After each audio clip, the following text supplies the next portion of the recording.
Okay, we are live with the Drag Me to Hell watch along party with my friends and guests to the channel, JT, Sean from What's up, Cinephile Sanity, and Goraphobe.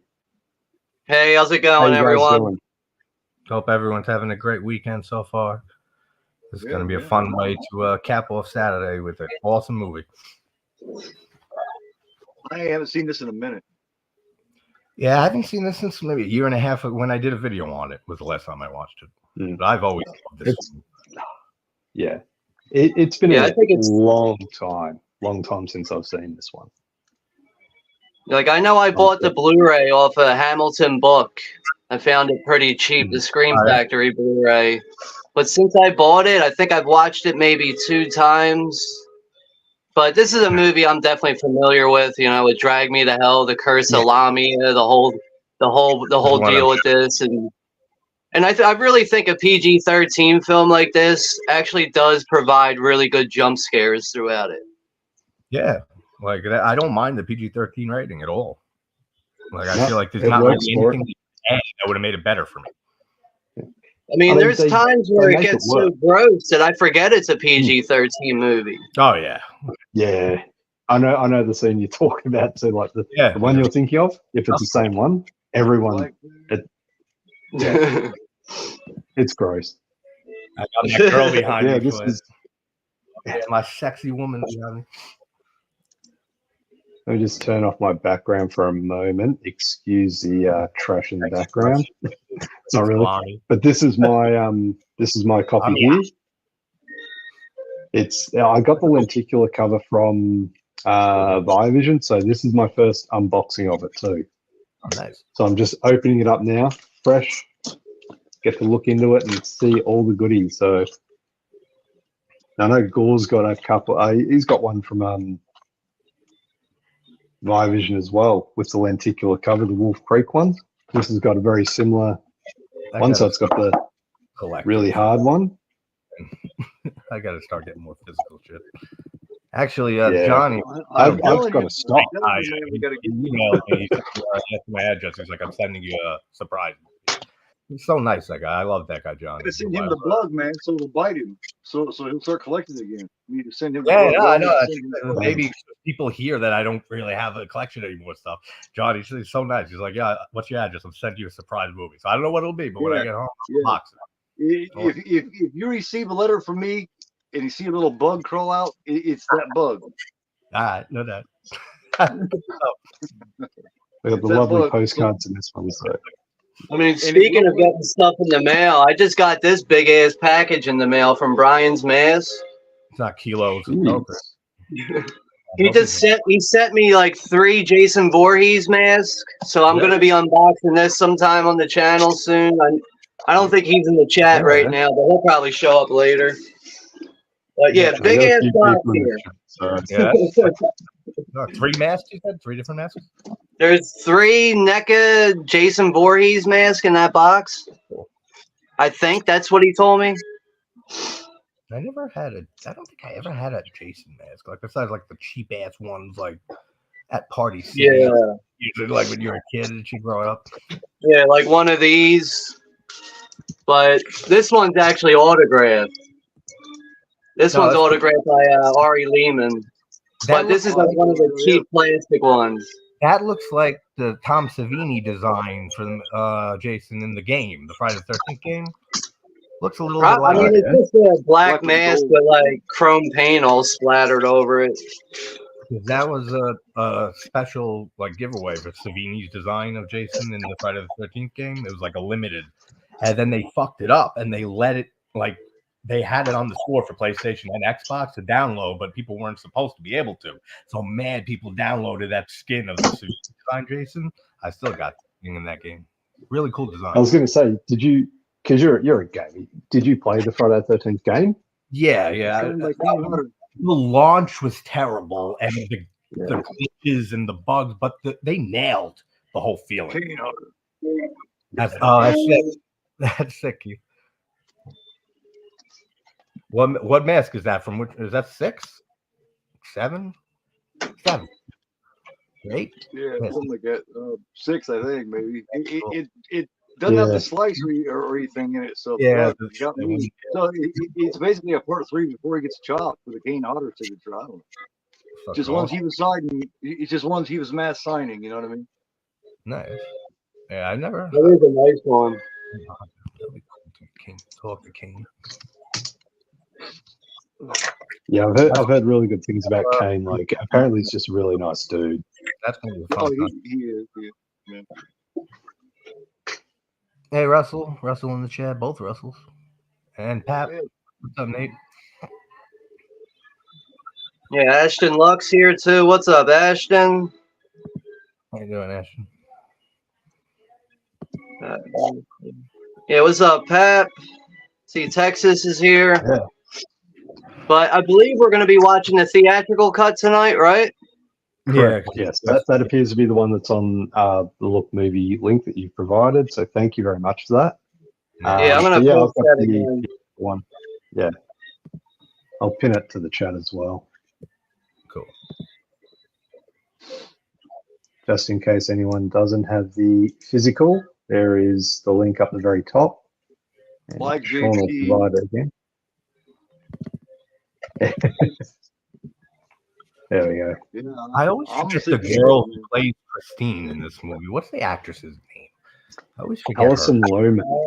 Oh, yeah, that sounds familiar. Yeah. I always forget the name. Alison Lohman? Yeah. Yeah. She Lohman. gave up acting. Is She that hasn't been anything for a long time? Alison Lohman, yeah. Now, Justin Long is She's good. great in this. What are your thoughts on Justin Long as an actor?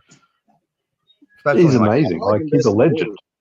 Yeah, I think he's great in most roles. But he, like, the type of characters he plays, he's great. Yeah. He nails it like 99% of the time. And he's great. Especially in horror. I kind of forgot about him until he was in Barbarian again, and then it made me remember how good he was in like Deeper Creepy. You know? Yeah, and he was good in Barbarian. Barbarian was. I thought he was really good in Barbarian. He's kind of like in an urban setting. That's like exactly what it was. But he's a great comedy piece of shit, isn't he? Yeah. Even like in Tusk, he was a bit of a scumbag in Tusk, but you felt sorry for him, like by the end of it. And that's a fun movie, actually. If you're in the right mind. But I mean, anyone who can be a bit of a dick, but you still feel sorry for them, that's a good actor. Oh yeah, absolutely. That's a hard thing to do, is to write and especially develop over time an anti-hero. Yeah. You know, like you can sympathize with, and like, oh man, fuck this person for doing this. Next to comedy, that's the hardest thing to write, man. Breaking Bad, Walter White. That's a perfect example. Like, man, at some point, everyone reaches the point of their morality, their self-morality. Like, that's the line. Like, he crossed the line. Now Walter is fucking evil bastard. Some people did Saul's the same way, man. Saul's the same way. You know, the character in Better Call Saul. You know, James McGill. Saul Goodman. Yeah, that's a good point. Breaking Bad and Better Call Saul are full of anti-heroes, man. Yeah. Full of Nacho, anti-hero. Even Mike Ermintrout, you can look at like that too. Mike is great, man. That is my favorite character in the whole series. He's so badass. I love Jonathan Banks. Or Gus, oh my God, Gus. I even like Gus. They just know how to write characters, man. He's one of the best, not horror. He's one of the best villains, like in a TV series ever, in my opinion. What a when you like him, you know what I mean? Gilligan just knows what he's doing, man. Want him to, be done with the show and be killed. So then when it finally happens, it's like, like I'm mixed on this. Like, I don't want to see him go, but he has to, for the story. Spoiler alert! Like the bomb at the nursing home. When Gus walks out, fixes his tie, and goes The Walking Dead, Nicotero and Berger and them did the effects for that because there was on the same day. So they did the effects on Gus for his face blown off. Looks really awesome. Yeah. Fucker steps up there, he's like, and then you see his face, he's like, I was like, damn. It's fine because he's fixing his tie. You only see the side, and then it pans around, and you see, oh shit, his face is half blown.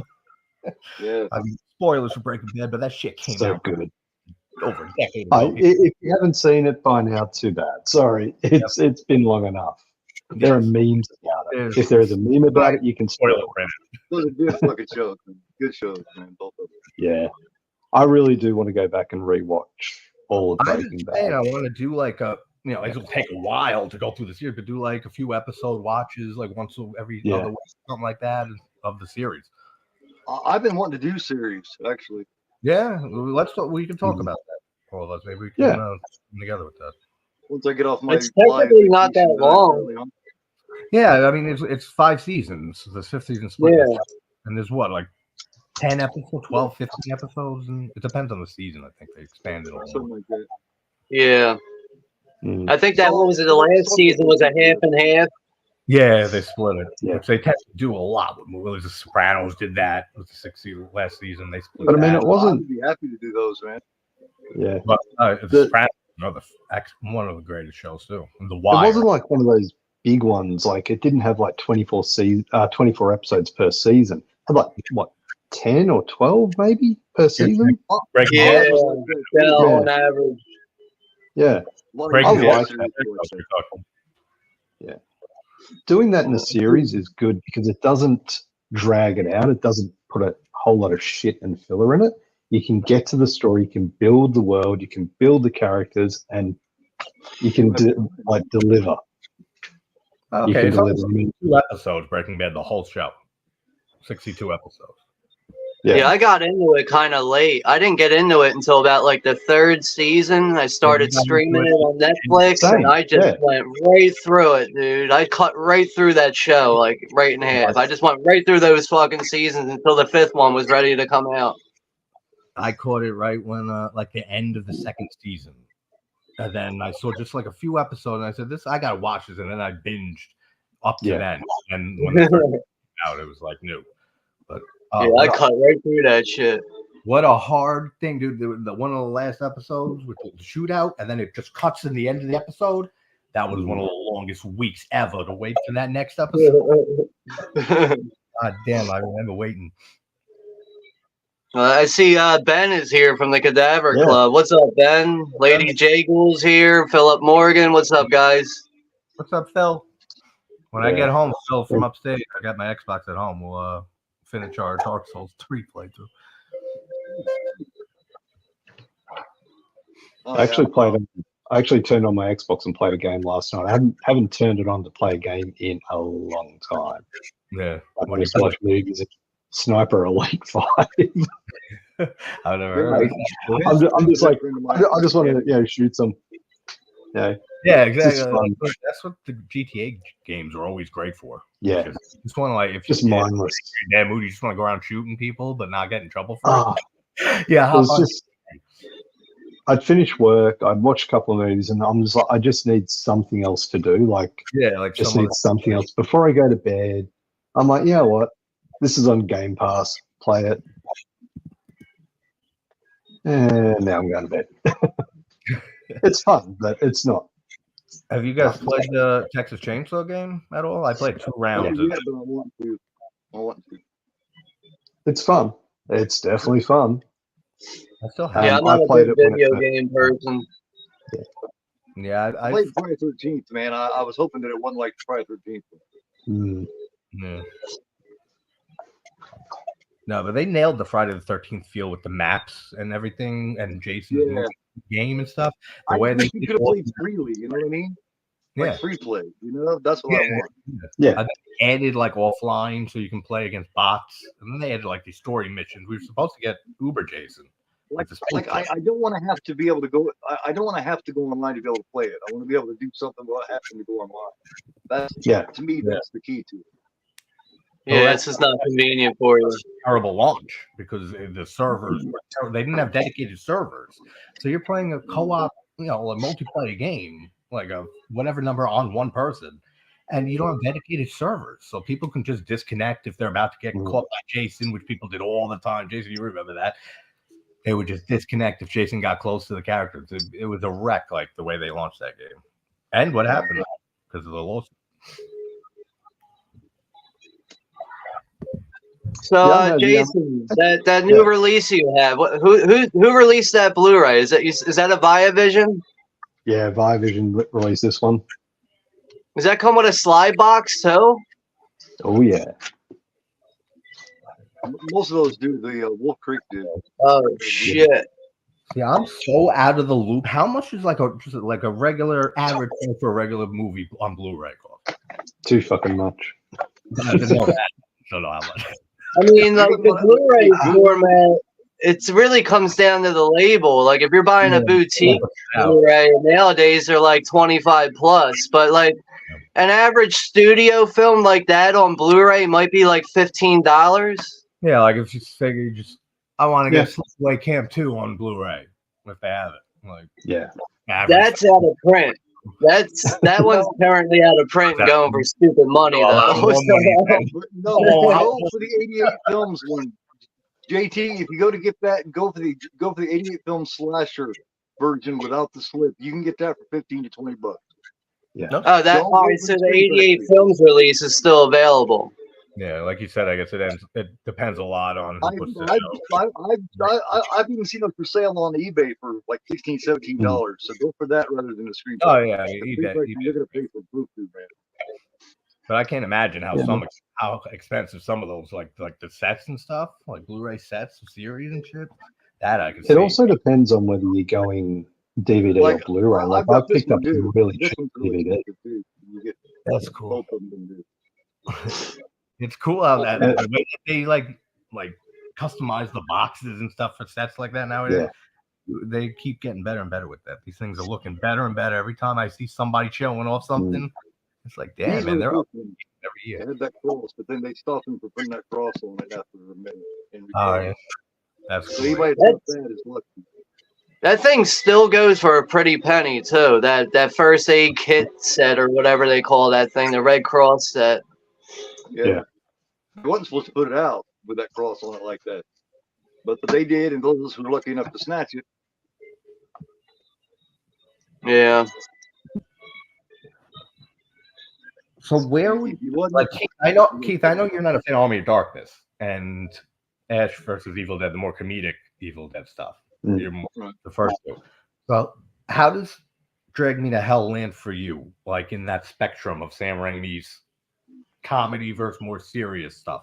Because it seems like this movie works for you more than Army of Darkness and Ash vs. Evil Dead. Well, it's just because the original Evil Dead came out with such a serious, had a terrifying feel to it early on.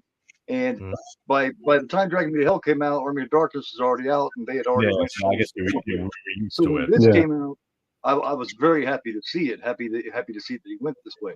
So it's kind of hard to, you know what I mean? I would put this right about the Evil Dead 2, maybe a little bit maybe above it. As far as Evil Dead goes, I go the remake and the first one. Yeah, I was wondering because not everybody likes Goofy Ash, like from Army of Darkness and Ash vs. Evil Dead. So I get that. Yeah, I've always if I were to rank these movies, it would be the most boring ranking ever. Like the Evil Dead films go in order for me. Yeah, Evil Dead 2 and me, and then Evil Dead, then Army, then the remake. But if I had to pick one out of the whole Evil Dead series, I would agree with Keith. I like how the first film came out with that such a serious, sinister feel to it. It was such an evil type of movie. It was even it was almost taboo to even touch a fucking tape off of the shelf. Well, before you even knew what it really was, just picking it up, oh my god, am I gonna get fucking possessed by this or what? Blew up with such a huge. There was so much word of mouth in the way that movie blew up, and just the way that they filmed it in the conditions, you could see it in the finished product. That's what I think makes it very magical. Is the way that they went through hell filming this, and it still came out great. They had to use these shrimps, as they call them, because because all the people they had hired weren't there anymore, so they had to have people a part of the tech team. They had Ted Raimi one. They look the same. Yeah, the Ted Raimi played one, right? Ted Raimi played one. He played Henrietta in 2. Anybody that they could get. Anybody they could get in there to put that makeup on after the original cast left. That animation looks so good still. Henrietta's neck growing. Yeah, the stop motion claymation shit, that still looks good. Oh yeah. I never I read this when I was a lot of people shit on that time ago that Tom Savini was seeing Maniac like the screening, and he came out, and two people came down to him and said, "We're working on a movie right in our apartment upstairs, an animation sequence. We know who you are. We love your work." To Savini, could you come look at it? And it was Sam Raimi and Tapper, and they ended up showing. They knew him, brought him up, and he looked at the disintegration scene at the end of Evil Dead. I thought that was very interesting. Well, another Raimi film that I recently watched was Darkman. I haven't seen that one. Yeah. Oh, it's got that same, like you were talking about with special effects, the same feel to it as Evil Dead. It's kind of like perfect middle ground between Evil Dead and Drag Me to Hell. Like if you were doing a trilogy, Evil Dead, Darkman, Drag Me to Hell, you could do that quite easily, and it's got that same sort of graphical feel to it. Like it's a dark superhero film, but it's the special effects on. Plus, it's got Liam Neeson. He kicks ass in it. Does a really good job. Yeah, I know. I still have the original trilogy DVD for Darkman. Oh, I know the cover. Yeah, I know that cover.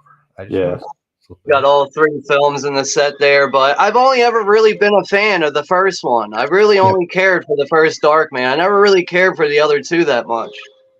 Yeah, well, they took out was it Adrian Vosloo to play the character, to play Darkman instead of Liam Neeson. They couldn't get him back. But the sequels, they're typical sequels. They're just nothing major. Yeah, this is one Screen Factory poster that I do want to get. I do love the artwork on that. Man. That is cool. That is a good artwork. That's looking on. Yeah. I like that better than the regular one, than the regular cover. That looks a lot better. And that's unusual because most people prefer like the original poster art rather than the Screen Factory commissioned art. There's a few movies, probably for everybody, that they prefer the alternate cover. Like for me with Mario Bava, I always love Twitch of the Death Nerve over Pay of Blood. Twitch of the Death Nerve is one of the greatest names ever. Yeah, I would say this is definitely one of the rare Scream Factory releases where I prefer the newer artwork over the original. Yeah. The Silent Hill one's pretty cool. Yeah.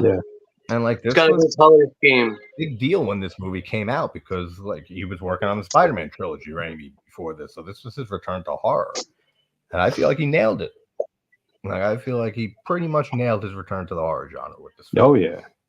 Yeah, like we were talking last night because we were talking about this stream on the Praler stream last night, but we were talking about what did he do after this, and apparently his next movie after this was Oz the Great and Powerful. So he went from doing this in 2009 to doing that in 2013. And then he went on to do what was that latest one that he did? Like a few years ago, it was like something with the bomb, and it has a long ass name. He did Strangelove, wasn't that it? The remake? Oh yeah, something like that. I didn't see it though. Silent Hill. That was a good one. And the games are excellent. The first 3 at least. Yeah, 13 Ghosts has a good one too. Ghost Ship's even all right. Oh yeah. Such a great opening. All the doors. Yeah. We're Gordon's Dolls, right? I love that's such an underrated. That's a great movie. Tales from the Dark Side. That's like Creepshow 3. Silver Bullet. Silver Bullet. I've never been a huge fan of Silver Bullet, but it's a good movie. And Sleepwalker. Sleepwalker's great. Didn't Mick Garris write Sleepwalkers? Or maybe he directed 2. Mick Garris, I'm pretty sure. Yeah. He directed that, right? Yes. Right. Yeah,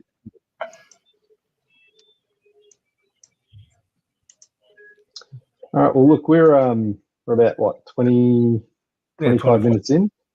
Oz was a great one. That's another one that I want to revisit. Oz from HBO. Okay. Yeah. I thought you were talking about the Oz is a Great and Powerful, the movie. No, the HBO series about Oz, prison. so that's a great series. I never actually saw it, and to be honest, it's a good show. JT, you talked about The Wire earlier. I'm up to season 5. I've never seen it. Wait, I've got about 2 episodes left. The Wire. Both of those shows are made by the people that made Law and Order. Both of those series are made by Law and Order. What's his name? Maloney or whatever his name from SVU was in that. There's so many people in Oz. That's an early HBO show. It's a great show. Well, What do you Yeah, well, it was. the same producers. A lot of the same producers. Yeah. So, You're on the 5th season, Jason, you said, of The Wire? Yeah. What do you 2 think of it? episodes left. The 5th season, not as good as the previous ones, but You think the show's it's solid. Yeah. Overall, it's really Hey, good. hey, Like, Garrett, I how's love it the going? first 2 seasons. They were amazing. They're the best, and they're so good. Yeah. One is a little bit of a slacker, but that is one of the greatest shows, Yeah. too. In my opinion. Yeah, just the characters are so well written, like everything about it. If I had to, talking about Breaking Bad earlier, it's not as good as Breaking Bad. I'm not enjoying it as much, but it's still a really well written, well acted show. Yeah. No, the actors are great. Pretty much. Apparently, they used a lot of natives. Apparently, they actually went around Baltimore and started asking drug dealers if they wanted to be in a TV show, and a lot of them were like, "Okay." And I love the way money out of that it and get it. season dissects another like branch of not government, but like systems in the city. Like the first one was Does the it drugs, pay? the Yeah, trafficking, Yeah. and the educational system. Just a great show. Yeah, and then they've got the political one. They're drug dealers. They'll be there. Hell yeah. They Oh, like money. Iris Elba's in that. Idris Elba. What the hell's the guy who Yeah. plays the gay one with the scary shit looking? He has like a cut on his face. Omar. There's Omar. Yeah. Omar coming. Omar coming. Character. I gotta love that when, like, soon as somebody announces Omar is coming, everybody runs. I mean, and even though he's gay in the show and stuff, they don't matter. They're just fucking terrified of this dude, and he is intimidating, man. Yeah. And his performance. Scariest fucking gay guy ever. Yeah, man. It's like, wow. No, I'm going the other way. On this guy. All right. So So menu, man, it's We fucking got just like Melissa. this fucking this menu just goes nuts, don't it, Sean? Yeah. It's fucking serious, epic. Like some serious. there's shit about no sound in this on the menu at all. Like I've got the menu up. There's no sound at all. nuts, man. It's like some toys getting ready to happen. Also, we got Juno in here. We got Melissa. Hey, Juno. Hey, Melissa. Hey, what's up, Juno? One of the Rads in the chat. Yeah, we've got 19 people now watching. I think that's probably a record for my channel. So Good shit. Yeah, it's 20 people in here. nice. Oh, jeez. So it looks like we're Cool. going with the theatrical cut, though, right? We Yeah. are. Yeah. That's what's on the Look Movie link. So Sean did post that earlier. If anyone needs it, I'll see if I can find it again. I can post it again. If you've got it there, just in case. But I'm right on the page. Yeah, there it is. Browser. I'm watching.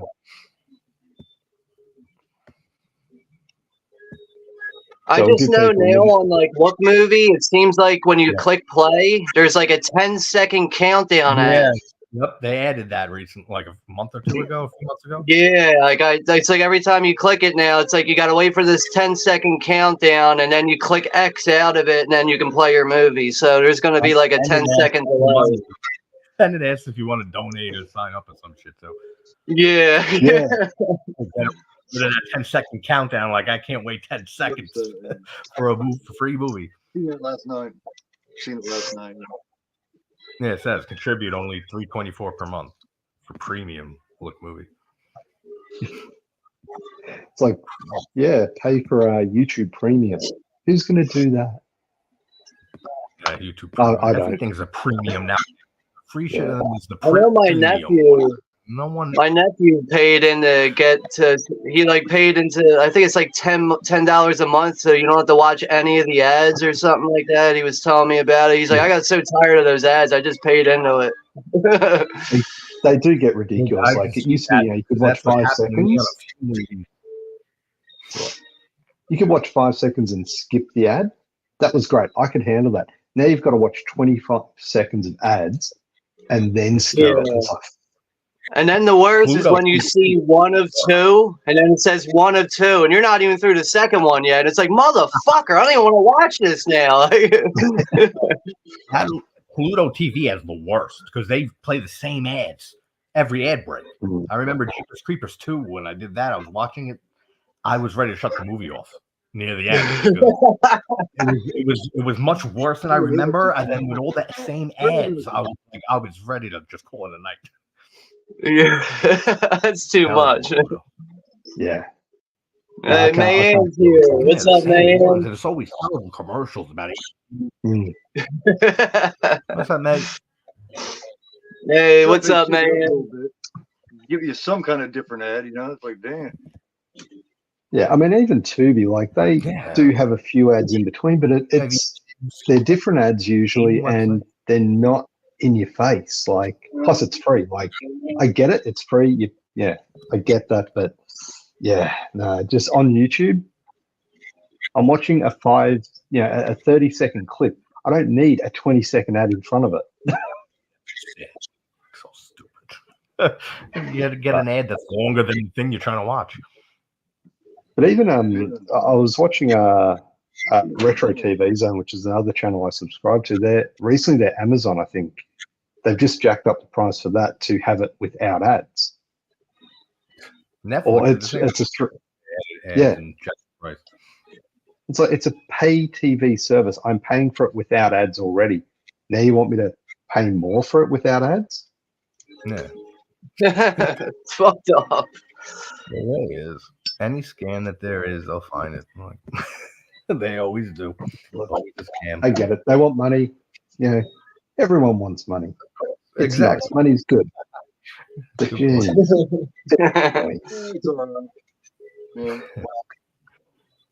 well, I reckon we'll get this started. So we'll give everyone everyone in the chat who is watching is ready.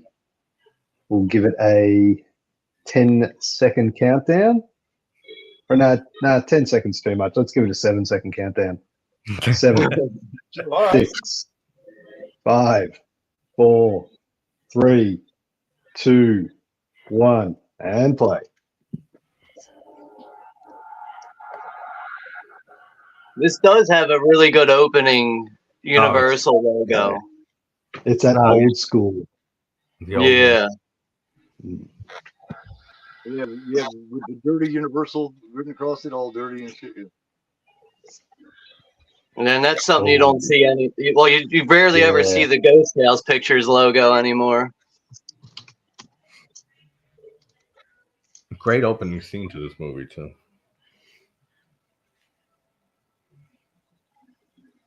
We're in Pasadena, California. I just know it, like, there really is, like, one point in this movie where it's like, yo, this curse is completely unremovable. Like, once you are cursed, like, you are fucked. Like, you were done, man. And it sucks. The kid stole a necklace or some shit. Like, that's worth a gypsy curse to go to hell? Destination. Like Final Destination. Once you're marked, I'm going to get you, man. Yeah, that Lamia curse is no joke, man. Nah, you don't want Lamia's shit anywhere near you. Final Destination is the same way, because you got death after you. You know what I mean? It's the same aspect. Yeah. That's You're not getting away. Eventually, it will get you.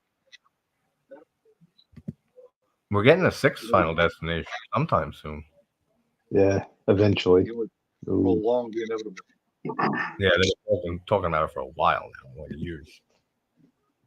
Yeah, I mean, I like the Final Destination films. Like the first 2, 3, 4 was just it loses it at 4. And I'm noticing that with a lot of franchises, especially newer ones, not some of the old ones, but the newer ones are just terrible. 5 I liked because that was more of a prequel. Yeah, I like how they wrap it. Yeah, 4, that was the worst Final Destination. So I'm hoping this 6th one actually does something good. We covered them at the same time. Didn't we, Jason? Final Destination series? Sorry?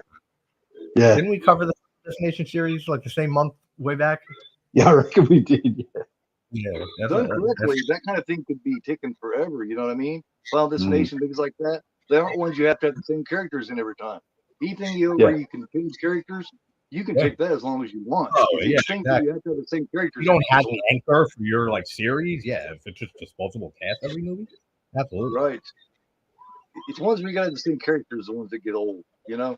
Yeah. But if you can change characters, you can go on forever with it, as long as you get creative. What do you guys think of the CGI in this movie? Like here, it's been a minute, so it doesn't seem horrible from what I can remember.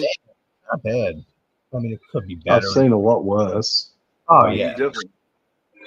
But it's been probably 3 or 4 years. But I don't think I've ever watched this disc. Yeah, I don't think I've ever watched the theatrical cut. I've never seen it in the theater, so I'm pretty sure this is the first time I ever watched a theatrical cut. Yeah. I really would like to see what the differences are, because I saw this in theaters when it came out. I'm not just sure that opening scene.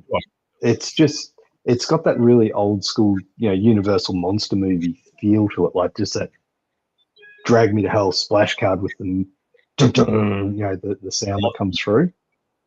Yeah, and also like the images in the book that you get to see throughout it, with all the curses and everything.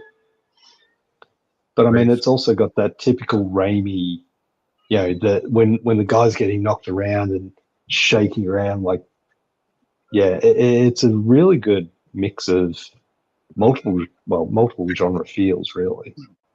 I was surprised when he did the Doctor Strange movie. What do you guys think about the Doctor Strange that he did? I haven't seen it. Never got around to it. Yeah, I haven't seen it. Which one? It's not bad. It's not bad. It's definitely got a Raimi stamp on it. There's undead and all that shit in it. Yeah. I mean, Raimi's a director that I always feel like he has such a unique style and over the topness to him that you'll know it's a Sam Raimi. If he put out a movie and it wasn't Sam Raimi credited on there and stuff, we'd be able to tell if it's Sam Raimi or somebody heavily trying to emulate Sam Raimi. Because he has. What movie are you talking about? Even though it was Marvel, you could see that Sam Raimi in it. Oh, sure. Yeah. This might be one of his melds of comedy and horror. I mean, he's got his yellow Oldsmobiles in this too. That's his tradition to have the Oldsmobile in every movie. It pops up in here. I forget what scene. I think it's even in Doctor Strange. I think it's even in Doctor Strange. Yep. But I think it was Evil Dead Rise. Wasn't that the first movie that not had the car in it, I think? Yeah. And they're the first Raimi involved movie, I think. Because that was the only Evil Dead that wasn't his. Yeah, Evil Dead movies more regularly, or projects at least, Evil Dead related, which that's good. Because I know that was always Sam Raimi's thing. Like he always pushed to have that piece of shit car somewhere in the movie. Yeah. It's in the remake too, actually. Yeah. Yeah. What's left of it. Yeah.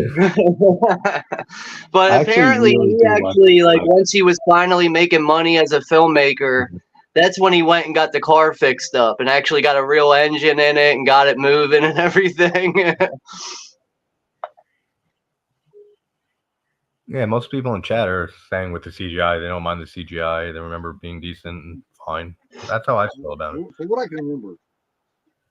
May timestamp for May 6/28, 6/29, 6/30.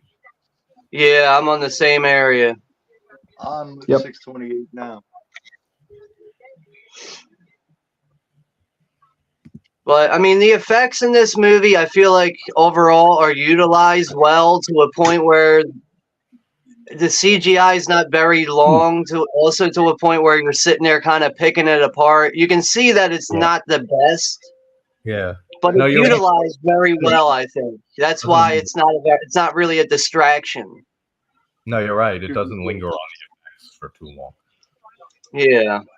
I mean, it's 15 years old.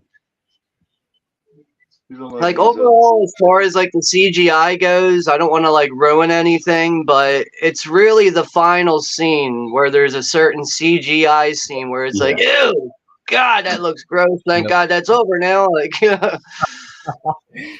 That's funny. Yeah, like I mean, like gross in a bad way, where it's like, yeah, that doesn't look good. Probably his grossest film. Like, Oh, you talking about the tracks? Yeah, the tracks, but it's I don't know, it's not the worst, but it's still I think it stands out of the whole movie as probably the worst effects for me at least. Great scene, and if it would looked a lot better. Because Yeah, I still love the ending in that scene. Yeah. but I mean, this is 2009, you know, like I really feel like 2009 is still that time where they're experimenting with CGI, you know, they're still trying to get it right. I think we're still trying to get it right today in 2024, so. But I still think they actually had better CGI in this. Yeah. This after he's finished his Spider-Man trilogy, not long after it anyway. Yeah. Yeah, there's still the CGI in this is actually better than some of the stuff they've got out now. Like, yeah, let's be honest. I would agree. Really, Look at Terminator 2 from '91, man. That was so Yeah. far ahead of time. I'm not sure if we caught up to it yet. yeah, it never takes me out of the movie. But if I had to nitpick one thing about this film, that would be it. Would be just the CGI here and there.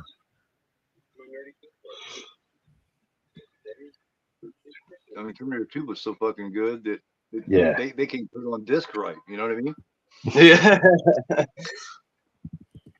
That is a good example. Especially with the fucking horrible 4Ks we've seen so far. Yeah, apparently we're supposed to be getting a 40th anniversary upgrade for the first Terminator. Apparently, like that was, I think it was, I don't know if it was officially announced. There was an article on it though. But I mean, we all know the anniversary for that. I think is October. Terminator will be 40 years old in October. Wow. You know, there's some movies when I browse around and stuff looking. I can't believe how old some of these movies are. Like Anger Management with Nicholson and Adam Sandler was 21 years old. I couldn't believe that when I saw it. I said, "Wow, really? That much time?" I feel old now. I mean, the Friday the 13th reboot just turned 15. Like last week, I think it just turned 15. Nightmare on Elm Street is 40 this year as well. Right. That's wild. What is? Then we got this Nightmare on Elm douchebag Street trying to steal her promotion. Yeah. They actually went and saw Nightmare on Elm Street in the cinema the other night. Oh yeah, how was the 40th anniversary? It was good. It was good. Like packed cinema. 3-4 years ago. I mean, this little town they showed around Halloween time. They showed Halloween, Chainsaw Massacre, Nightmare on Elm Street, and one other one. But they couldn't get the rights to show the original Friday the 13th. They showed all of them in October, one every weekend. I love when theaters do that because there's one near me, 15 minutes away. So that I saw they do double features often of old horror movies, and I saw Blood Rain, Christmas back to back, and Texas Chainsaw 2 and 3 back to back, which is awesome seeing all of those on the big screen, especially Texas Chainsaw 2. Yeah, because I mean we're not old enough to see things like the original Chainsaw, the original Halloween in theaters with the sound system.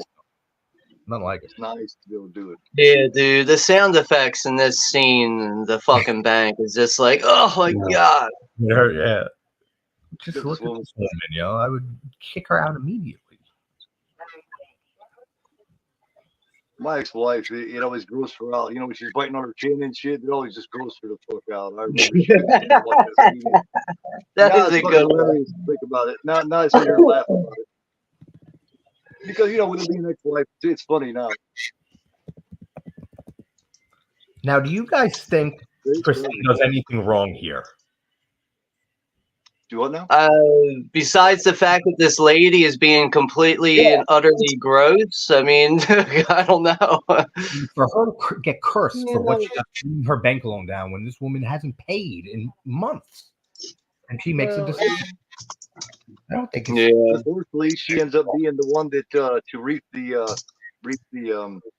wrath. Oh, the teeth are so gross. She takes the dentures out right on the table in the bank. Yeah, God, it's they're obviously using like KY jelly, but it just when it makes it look all sticky and gross, Yeah. like that. Oh man, You fuck. to at least brush your dentures. You know what I mean?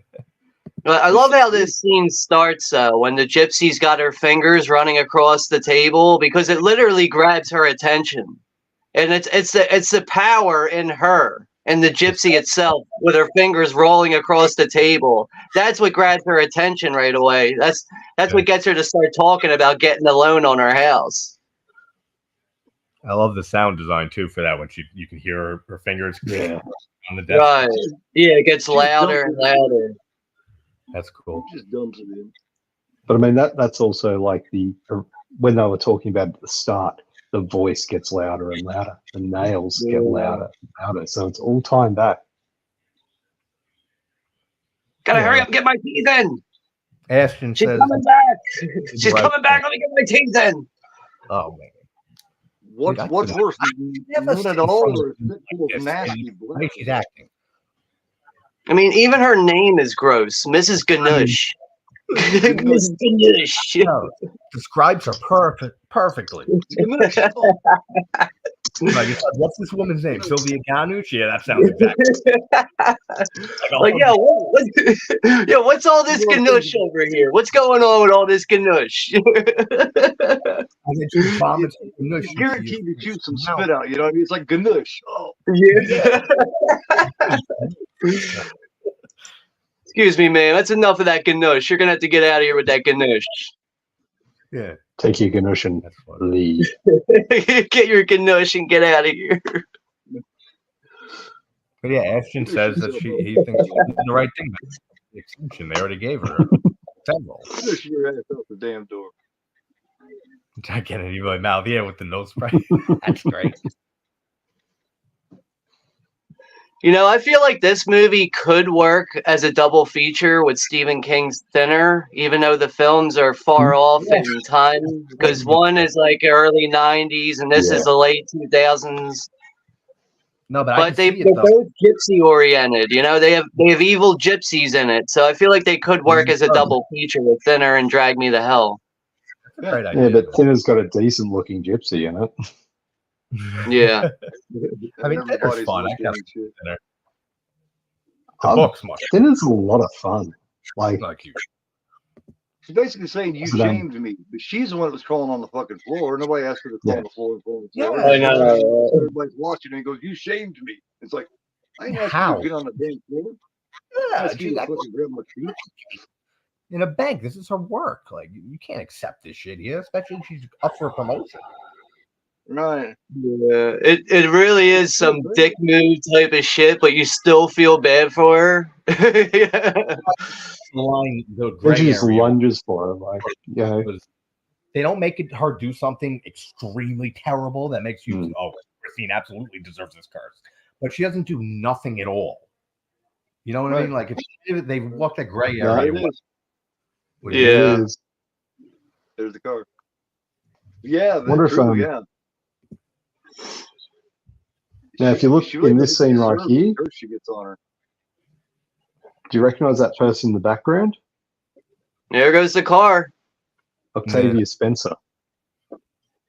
Oh, he's in the background? What, where the car Yeah. was? No, behind Christine's character. Oh, okay. I never He's noticed there that. floating around. Yeah. I never did that. I gotta look. Her boss has been in some other things too. I remember seeing him. Oh, yeah. He's usually in comedies and shit. Yeah. He's that good.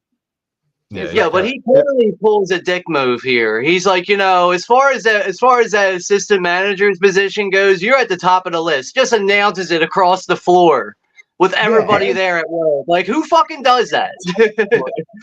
Just dirty enough for it. He's brand new. She's been there a while. Like, she deserves this I promotion. know. Giving it she clearly deserves the job from the time put in, but he's just like, you know, as far as that assistant manager's job goes, you're at the top of the list. I'm like, if I was working there and I heard that, I would be like, yo, I'm over here, asshole. Where are you looking at? Who you telling? All the rest of everybody but me or what? Yeah. So what are we all at the bottom of the list? Like, fuck you, man. We demand better service. This scene is great. Parking garage. No, she's not paying attention to the car that Mrs. Ganush got into. Hmm. If she was, she would know that's her car. Yeah.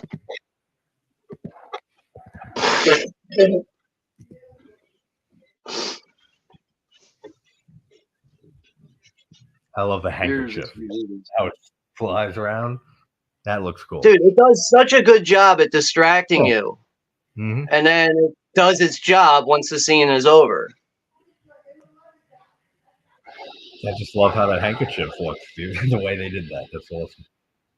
And just the whole way the scene plays out. I know the first time I saw this, I was like, yo, I did not think this was going to be that intense right here. Like, it really, like, it kind of goes overboard at one point. Is it over? Yeah. It's like very intense when you first read it. Yeah. It really went all out. Oh, shit. But that gypsy's rag does its job at distracting you from the fact that she's actually in the back seat of the car. Yeah. And we get an earring rip. People, that's great. Staple gun comes out. Oh, this is Ganoush. Yeah, this scene elevates itself very fast. Like it gets intense fast. Yeah, I know the first time I saw this scene, I was like, what the fuck? Like, this is really going. Like, this, I think, was the scene that when I saw this in theater that I said, this is great. Like, now I feel comfortable with this movie with Sam Raimi's, like, doing this film. I think this is going to be a good movie. And it was. Puts the seatbelt on just in time. I love the effect of a staple on her eye shut. That's fucking excellent. yeah. I love people flies out of her eye. It's the fucked up eye that gets stapled too. It's the weird eye that gets stapled. There was the staple. Oh, there was the teeth. Dude, how she gums her chin? That is so fucking nasty. Are you kidding me? Bitch, you shaved me. I'll suck on your chin. Oh, that's so gross.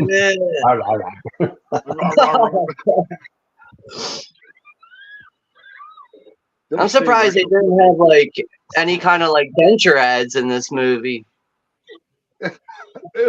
What's worse, none or teeth like that? I mean, which do we think? He fucking stabs her in the back of the throat with the ruler. Woman, she's got a lot of fucking power and energy. This scene's got Raimi written all over it. This got Raimi written all over it. This scene does. Oh, yeah. It really does. You're Raimi. He gets fucked with the wrong Ganush. Take your Ganush out of this back.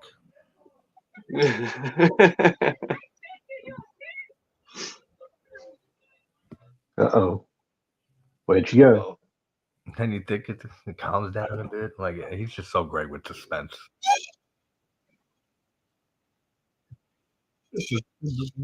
Yeah. He loves to take these scenes that extra step, man. That's what I'm saying. It's got him written all over it. God damn, here all over it. Definitely is. Definitely is. I love the fact that the window broke like an actual car window would break. Yeah. Yeah. It didn't break like a house window, you know? That annoys me when it does that, when windows do that on cars. When she blows on it, yeah, that's one of the greatest shots here.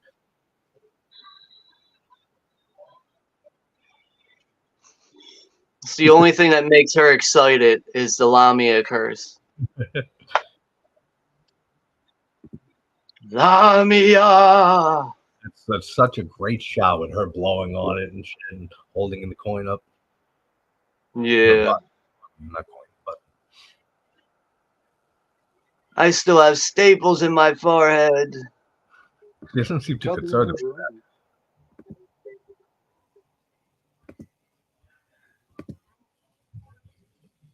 And we see the fly a few times in this movie. Here, and then she does another. She's sleeping, and there's a fly buzzing around her. Right. Yeah. Which is like the first signs of the curse appearing. Because it seems to follow her. Because in the dinner scene with Justin Long's parents, there's a fly too. Yeah. Oh my god, I fucking hate his parents. Yeah, I know. They're stuck up as can be. Especially the mother. Like the mother really needs to get like a beer dumped on her head. I see what he was trying to do, writing that character and stuff, because then she does kind of like get relaxed with Christine because she admits that her father or mother was an alcoholic, and Justin Long's mom says, "Oh, I didn't know. That's that's very brave of you to say." And like she kind of like gets over her and likes her, but then she goes, shit happens, and shit don't work out. All that good progress she made with her.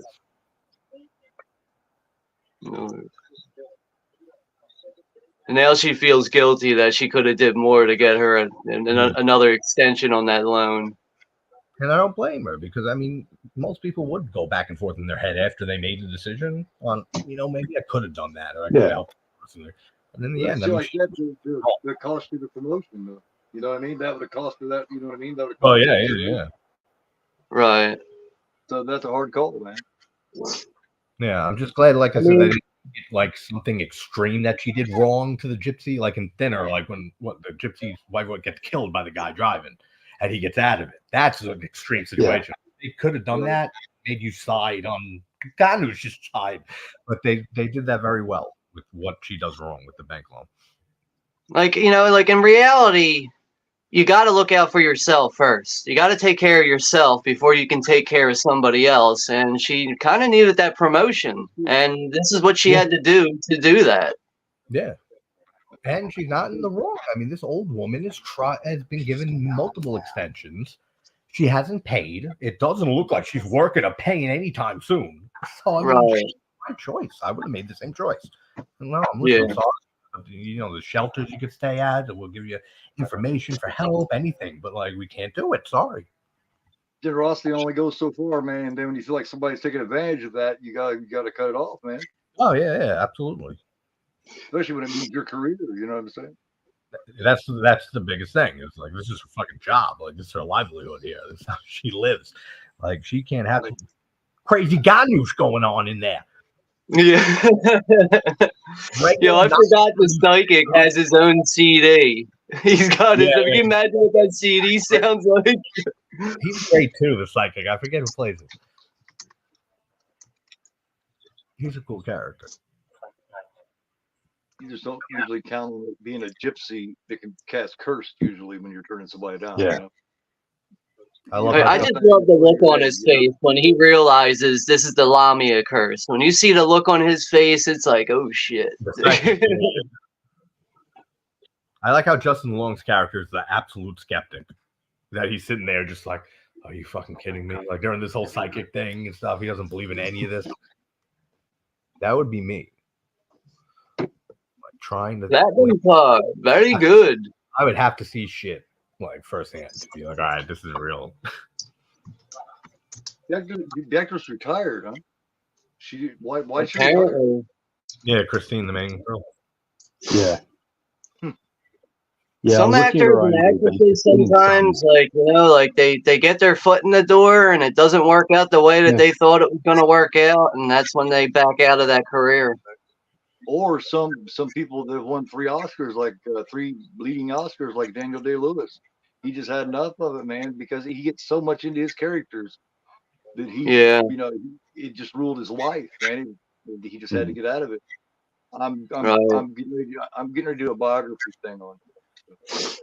It's funny you mentioned Daniel Day-Lewis because, like, he's phenomenal. Like most of his films, I generally don't care for, but I will watch his films just based on the fact that he is putting in such a good performance.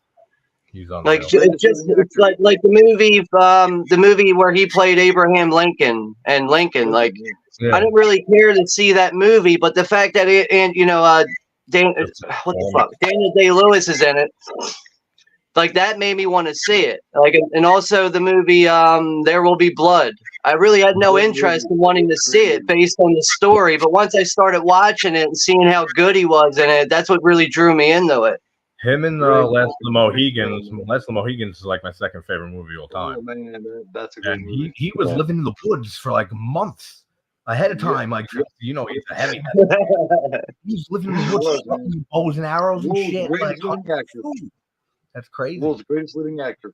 He is the most greatest. He's unreal. I still have not seen There Will Be Blood or Gangs of New York. Say Last of the Mohegans. I was gonna be like, yo, I'm sending you a copy. Those are great. They're both great films, man. Yeah, I would say you definitely have to see Gangs of New York. Gangs of New York's a good one. I haven't seen that in forever. But that is a good one. That's Scorsese too, man. So I mean, yeah, it's just one that I've always meant to watch, and I've just never gotten around to. Man. You'll love both of them. I guarantee you. Like it's something about Daniel Day-Lewis that it's like the movie itself I'm not interested in. It's like, oh, what's this period drama that he's in? What is this? I'm not even interested in it. But once I see him, I'm like, all right, now I'm interested. It's because he puts everything he is. You know what I mean? Everything that he does. He just puts everything into that one role. Like there's nothing left. It's that role is him. So like that would be mentally fucking exhausting. Like preparing your lines, you're living in the actual woods for like over a month. Yeah. He becomes that person. If he sees like the actors like out in the street or at the gym, he will call them by their character name. Like that's who they are as long as he's making that film. Yeah, there's just some of them that just they don't break character. They try to stay in it as much as possible, be that character, and he's one of the best. He almost lost his family because of that shit. Yeah. Oh yeah, that's also like with you mentioning, like with him being out in the woods. Like sometimes those actors have to be in that atmosphere to really get that mindset going, to be in character. I mean, Jared Leto work he went to heroin addicts and shit and hung out with them for months before Requiem for a Dream, getting the role of his character. Yeah, look at Jared Leto. He played a Czech character one time where he didn't even have to speak Czech, but he wanted to learn that language, even though he wasn't going to be speaking it, just to feel like he was Czech. You know what I mean? Wow. Yeah. He's like that. So he gets into his role. Crazy. That's crazy. He didn't have to speak it, but he wanted to learn it just because he wanted to feel like one of them. Yeah, but just him as an actor really opened me up to other films that I probably would never really see just based on him being in it. I agree with you, Sean, though, because I saw Lincoln. I don't care for the movie. I don't care for like history that much, but his performance was unreal. So I saw it. Yeah. Same with a lot of movies with him in it. Like it's not really like in my genre stuff, but like he always blows me away. So it doesn't matter what I'm watching with him for the most part. And you end up liking and you end up admitting that the film was good regardless. You know what I mean? You're like, damn, because of him, damn, it was good. He surpassed my expectations. Oh, dude, he's the best living actor there is. I would actually agree with that. Really, like I really think it's hard to put somebody up to compare against him. I can't argue it really either off the top of my head. I mean, I would say maybe Anthony Hopkins is like a good runner-up. Yeah, I mean, then you got the great old like the Nero. Yeah, he's just not as versatile. Daniel Day-Lewis is just as versatile as he is. Daniel Day-Lewis is probably the most versatile actor that there is. I would say Christian Bale would be a close run-up to that. Yeah, actually, I would agree with that. I can see some aspects of that with him, with like all the films he's been in and how he's approached his roles. Yeah, he gets. But it's like, Daniel Day-Lewis, like he embodies it, but so does Christian Bale. Like when he did The Machinist, like all that weight that he lost, and then when he bulked up like that, like just the amount of. See more from Ledger, you know, I really wish we could get to see more. From Ledger. Ledger was just taking off. Yeah. But he that is another good one to mention, though. Christian Bale, that is another one. Yeah. Phoenix, Joaquin Phoenix is another one. Slater, I feel always such a great actor. Always reminded me of Nicholson, and I wish he got bigger. His stuff as much today. Slater is amazing. I mean, even like his role in Mr. Robot, another TV show, that was fantastic. Stuff that he's done, right? Is Mr. Robot. Yeah. Him and other stuff. I actually never seen that. I never seen Mr. Robot. It's good. It's really good. Like the acting in it is phenomenal. 2 seasons, I think, or 3 seasons. Yeah, didn't see all- 3. I think it ends really weird. Like it's. I didn't see. Did you the see end. the Netflix film Leave the World Behind? No. Mhm. No. It's not bad. It's a long, Julia Roberts. But it's the same creator, Sam Esmail, did Mr. Robot and this one. They're very similar, like in the way everything winds up. Like it is open and it could go on, but they just kind of leave it. It's frustrating. And I'm looking forward to Civil War. I've seen the trailer of that. It looks good. I don't know anything about the movie It though. does look good. I'm trying to steer clear of anything to do with the story. I just want to go into that movie, seen a little bit of it. Cool. Now just let the movie and the story unfold in front of me. But I mean, we're at the point in this movie where Christine is like just experiencing the first couple of days of torment with this curse. Yeah, it's shadow. Because she really doesn't find out till later. She doesn't really find out till later on with the Lamia curse, the whole process of it, the whole process of going through it. Like what's going Time on? stamp about 33.5 minutes. 33.5 minutes.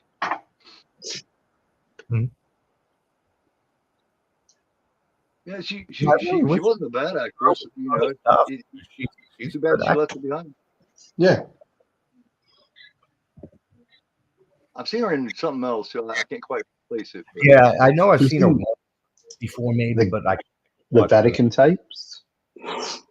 Oh, okay. You guys remember that actress from the movie Joyride? Her name was Lily Sobieski. Oh yeah, Yes. she's in the Glass House. But she's another Deep one that Impact. retired. Yeah. Deep Impact. She's in Deep Impact. Like a Wicker Man remake. But that's another actress that probably could have had a very lengthy career with acting, but she just got up one day and was like, "I'm retiring." Yeah. Speaking of Deep Impact, I watched Armageddon the other night. It's the first time I've seen Armageddon in a long time. I watched it the other night. Dude, that's a guilty pleasure movie of mine. Yeah. I love it.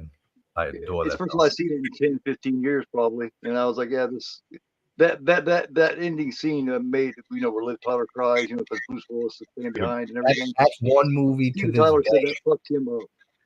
Steven Tyler I hates grew up during that movie a few times just because I've seen that movie a million times. I watched it with my dad. My dad had cancer 22 years ago. He's cancer free, but like just that whole scene and stuff like with Harry and Ben Affleck and stuff. That shit gets you, man. Like that's what summer blockbuster. Like that's one of the ideal summer blockbuster films. That movie was huge when it came out. I like Deep Trying to Impact. think of the last film. I haven't liked both of them. Yeah. There's the Armageddon They're game. both- There's a Deep Impact game. Yeah. I like both of them. I Deep prefer Impact Deep Impact. first. But I do like Armageddon. Well, I think it depends on what you're after. If you're after a bit of, action fun, you go Armageddon. If you're after a little bit more drama and humanity, Deep That makes a Impact. little They're more both- sense, I would say, also because the science and all it makes no sense at all, and it's not supposed to. I mean, it's supposed to be a Michael Mann fucking crazy action film. Michael Bay. Yeah. Michael Mann. Right. I like that big wave in Deep Impact. I love the big wave scene. I think that's so nasty. That's so fucking cool. The effects in both those movies hold up decently. Oh, yeah, they do. That's one thing I noticed when I watched Armageddon. Yeah, You know what movie I really want to see again, which was probably, I don't know, I think some people are probably half and half on it. I want to see Poseidon again, like the remake, the one with Kurt Russell. Oh, Yeah. I never saw It came out in like 2005 or something like that. I know Kurt Russell was in it. That one girl from Shameless, the Shameless show was in it. Oh, that's a great show. But- Fiona, who plays Fiona in Shameless, the oldest Yeah, she's in it. But I just know, like, overall, it's like I remember it being a decent disaster film, but it does have some issues with effects. one. Yeah. That's just a remake of the Poseidon Adventure from the 70s, right? Yeah, it's a remake.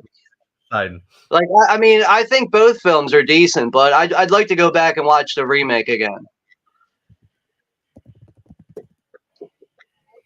There's that fly up her nose.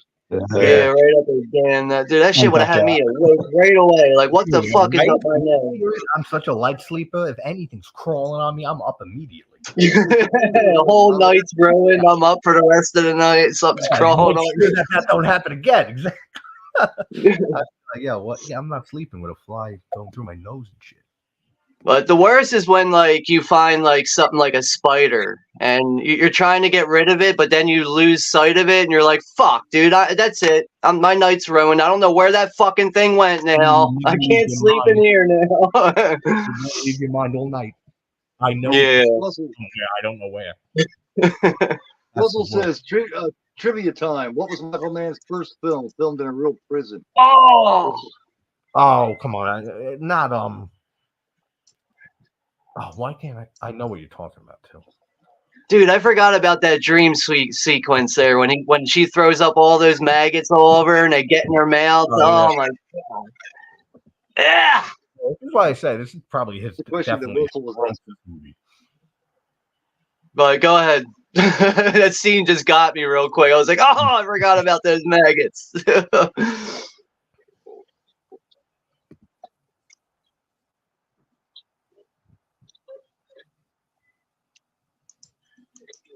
I don't know what I don't know what it is. Russell was just asking trivia wise. I don't know what it is. What Michael Mann's first film, I think, is Thief. It sounds so familiar. Like I'm pretty sure it's Thief. And then I think he did The Keep after Thief. He said that it was filmed in a real prison. He said it was filmed in a prison. So filmed in. All right, let me look it up. I gotta look it up. It's the only way I'm gonna figure it out. Not Escape from Alcatraz, right? The Jericho Mile. Okay, it's not Escape from Alcatraz. I could have swore his first feature-length film was actually Thief, though. It does say this was a TV movie, so. Oh, okay. Direct. Yeah, but his first directing role without being a TV movie, his first theatrical release would have been Thief. Yeah, because like I'm pulling up his Wikipedia right now, and it just says first movie is Thief, then The Keep, Manhunter, Last of the Mohicans, Heat. Mm-hmm. Heat's a great movie too. Yeah, speaking of Michael Mann, I forgot I had this one in my collection, and I haven't seen it before. Have you guys ever seen The Insider? That's one for Russell Crowe, yeah? Oh, yeah. I can't really get good light on that. What's that about? Boxer. So it's Al Pacino and Russell Crowe's in it. I'm thinking of something. It says The Insider recounts the chain of events that pitted an ordinary man against the tobacco industry and dragged two people into the fight of their lives with Al Pacino and Russell Crowe. So I think this is based on like a true story or something like that. But apparently it did 7 Academy Award nominations this got. Wow. But I haven't seen it before. I'm definitely looking forward to checking it out. Dude, her nose. But Michael Mann is like, he's one of those filmmakers for me where I have to see all of his movies. I have to see them all at some point. I haven't seen them all, but I have to check out all his films eventually. Yeah. Which ones haven't you seen? Rare cases that, like I said, The Last of the Mohicans is my second favorite movie. To have a director with a top movie of mine, and I'm not huge into that director. Like it's a Michael Mann. There's still a lot of films I gotta watch by him. Usually, if I love that high in my film list, I'm into that director like hardcore. He's an exception. But I heard that his latest movie, Ferrari, wasn't that good. That's another one I still need to see. When did that come out? Last year? Yeah, late last year though. Yeah. So it's been like at least over a year or so since it's been out, but I heard nothing but bad things. I think it's Adam Driver. He's mixed for me. Yeah.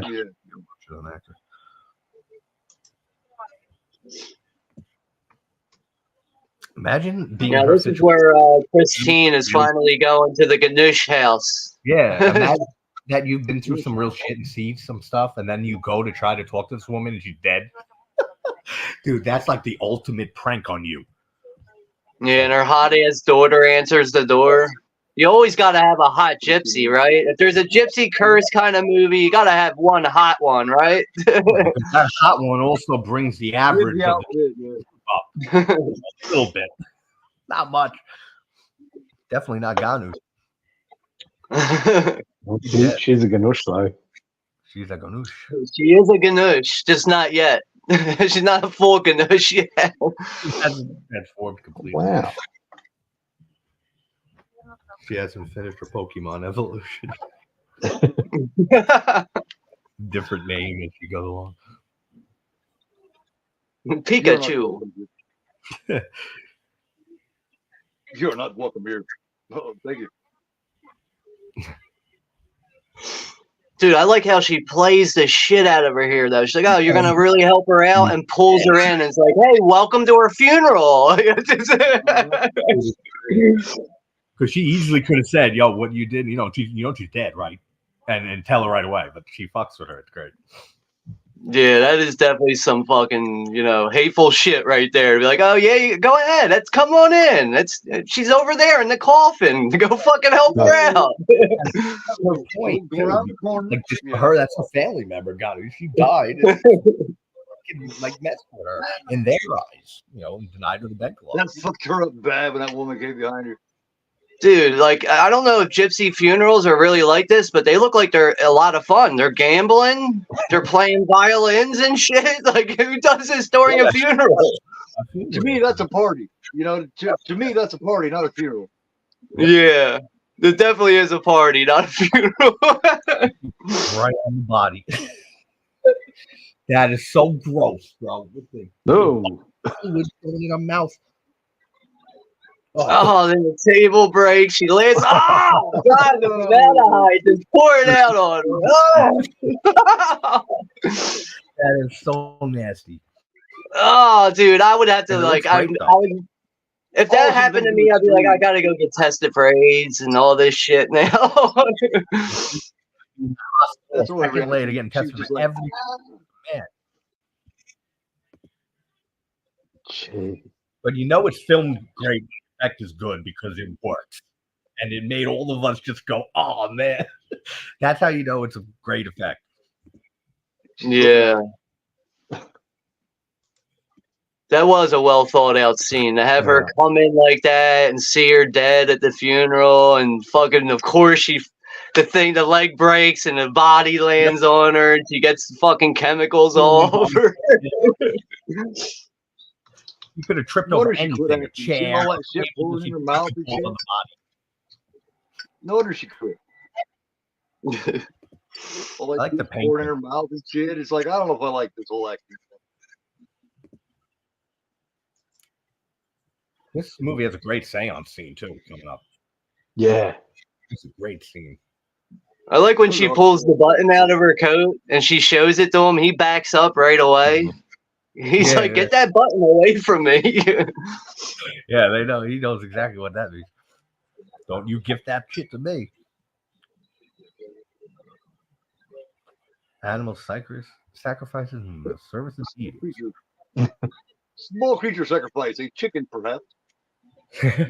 A chicken will do just well as a rooster. Don't go any bigger. Big not a rooster, a chicken. Yeah. Don't go for the cock. Oh, she's got to go through a lot of shit and shit. Of course, he gives her a book on animal sacrifices. Yeah, and when it comes, I'll mention it. But like, I always wondered if he knew something ahead of time. The psychic.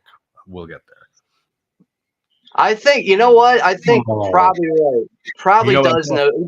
I think he could probably like prophesize everything that's going to happen before it does. Like he could have just said like gift it right off the bat instead of the animal sacrifice, or did he not know that for some reason? Like in that scene, like when he gave her the book now. It's so hard to tell because you can tell that the Lamia curse scares the shit out of him. So he's like really vague about everything. Yeah, that makes sense. Maybe he just want to reveal too much information because he's paranoid about the Lamia being around. Yeah, I don't want you to gift it to me. You sacrifice something, get away. Yeah. He just wanted to tell her whatever, just to get her out of there. He doesn't want her anywhere near him. $60 platinum card. Get out of here. I'm gonna let it get it out. If You're you were nice the and all, but psychic, you're fucked. Will you please leave? if you were the poor girl came up to you and you're the psychic. I get it, it's your business, but I don't believe in all that psychic shit anyway. I don't know, to me. But wouldn't you feel terrible charging this woman thousands of dollars to help save a life to not go to hell? I would. Some people just don't care, man. If you got the friggin' skills to help her, I mean, I'd feel terrible. I'd have to help her. Charging her $10,000. Yeah. But it Right? is. Because how do you live with Yeah, yourself? she could at least buy me. She could at least buy me dinner or something if I'm going to say Yeah, I love, right. you know? Not a piece of meat. I need to be romanced. Yeah, the use of shadows in this film is just, and it's really good. so well done. It's something Sam Raimi does really well. It's just that, It's like the shadows too. Like the shadows have like a smoky effect to it. I'm surprised it's not a 555 number on the phone. Usually it's always that movie number 555.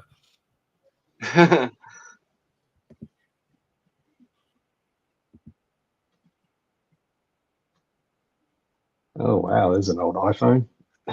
Yeah, right. I was just thinking that too. Like, damn, we don't even have those anymore. Yeah. She's got a flip phone in her hand. Yeah, remember those? We get the hoofs at the door. That's a cool invention. It grows the hands. That's cool. That don't look bad at all. That's CGI and stuff. Not one bit. Ooh. Mellow Mutant here. What's up, Mellow Mutant? Yeah. What's that mean?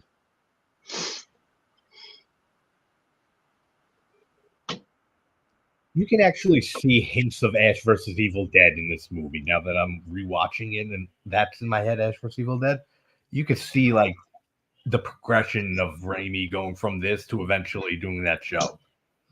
Yeah. Yeah, I have the first 2 seasons of that, but I've only watched the first one so far. I still need to pick up the 3rd one and then eventually just go through them all. But that's the only Evil Dead shit or Evil Dead related stuff that I haven't seen all the way through yet is the Ash versus the Evil Dead. Yeah. Most people love it, but like we know, like Keith doesn't care for. Some people don't care for the comedy. The comedy is way more comedic. The show. I actually prefer the series a lot more than I do Army of Darkness. I like the series a lot more than Army of Darkness. Yeah, I think the series has some really good characters, isn't it? Like those his friends in the series. Plus, it's got Lucy Lawless. Lucy Lawless is fantastic in it. Oh, she's great. You know. Cool. I mean, don't get me wrong, I love Army of Darkness for what it is. Like, I enjoy it. But, hold on, I'll be right back, guys. My daughter's mom's picking her up. Yeah.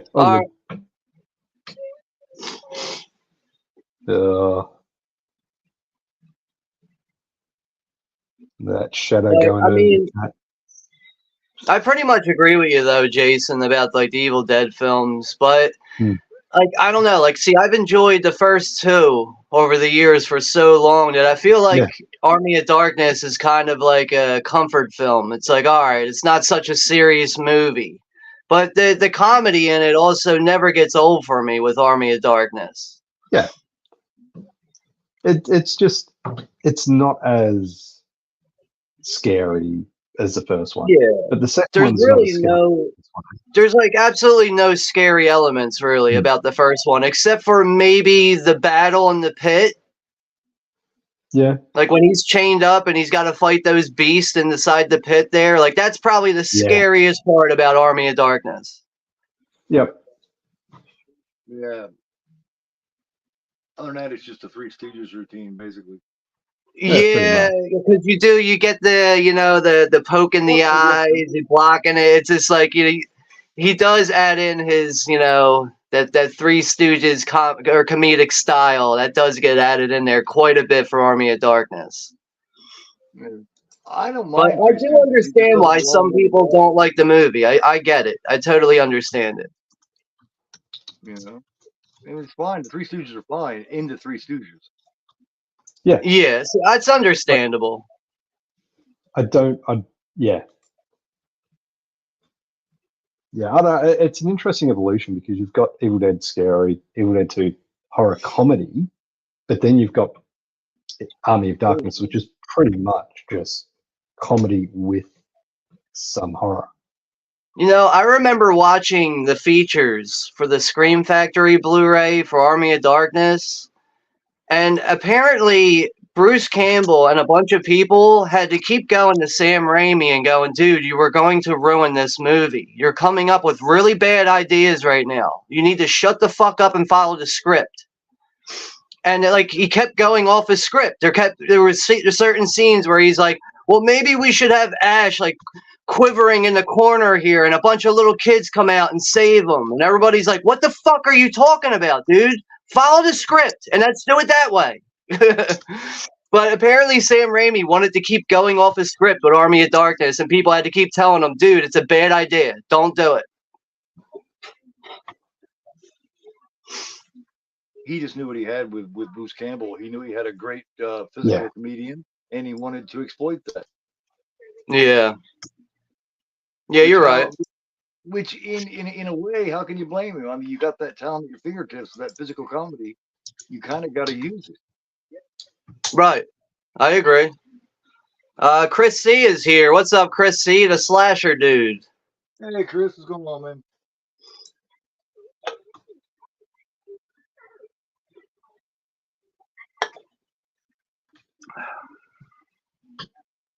Oh, and Ashton Luck is here too. What's up, Ashton?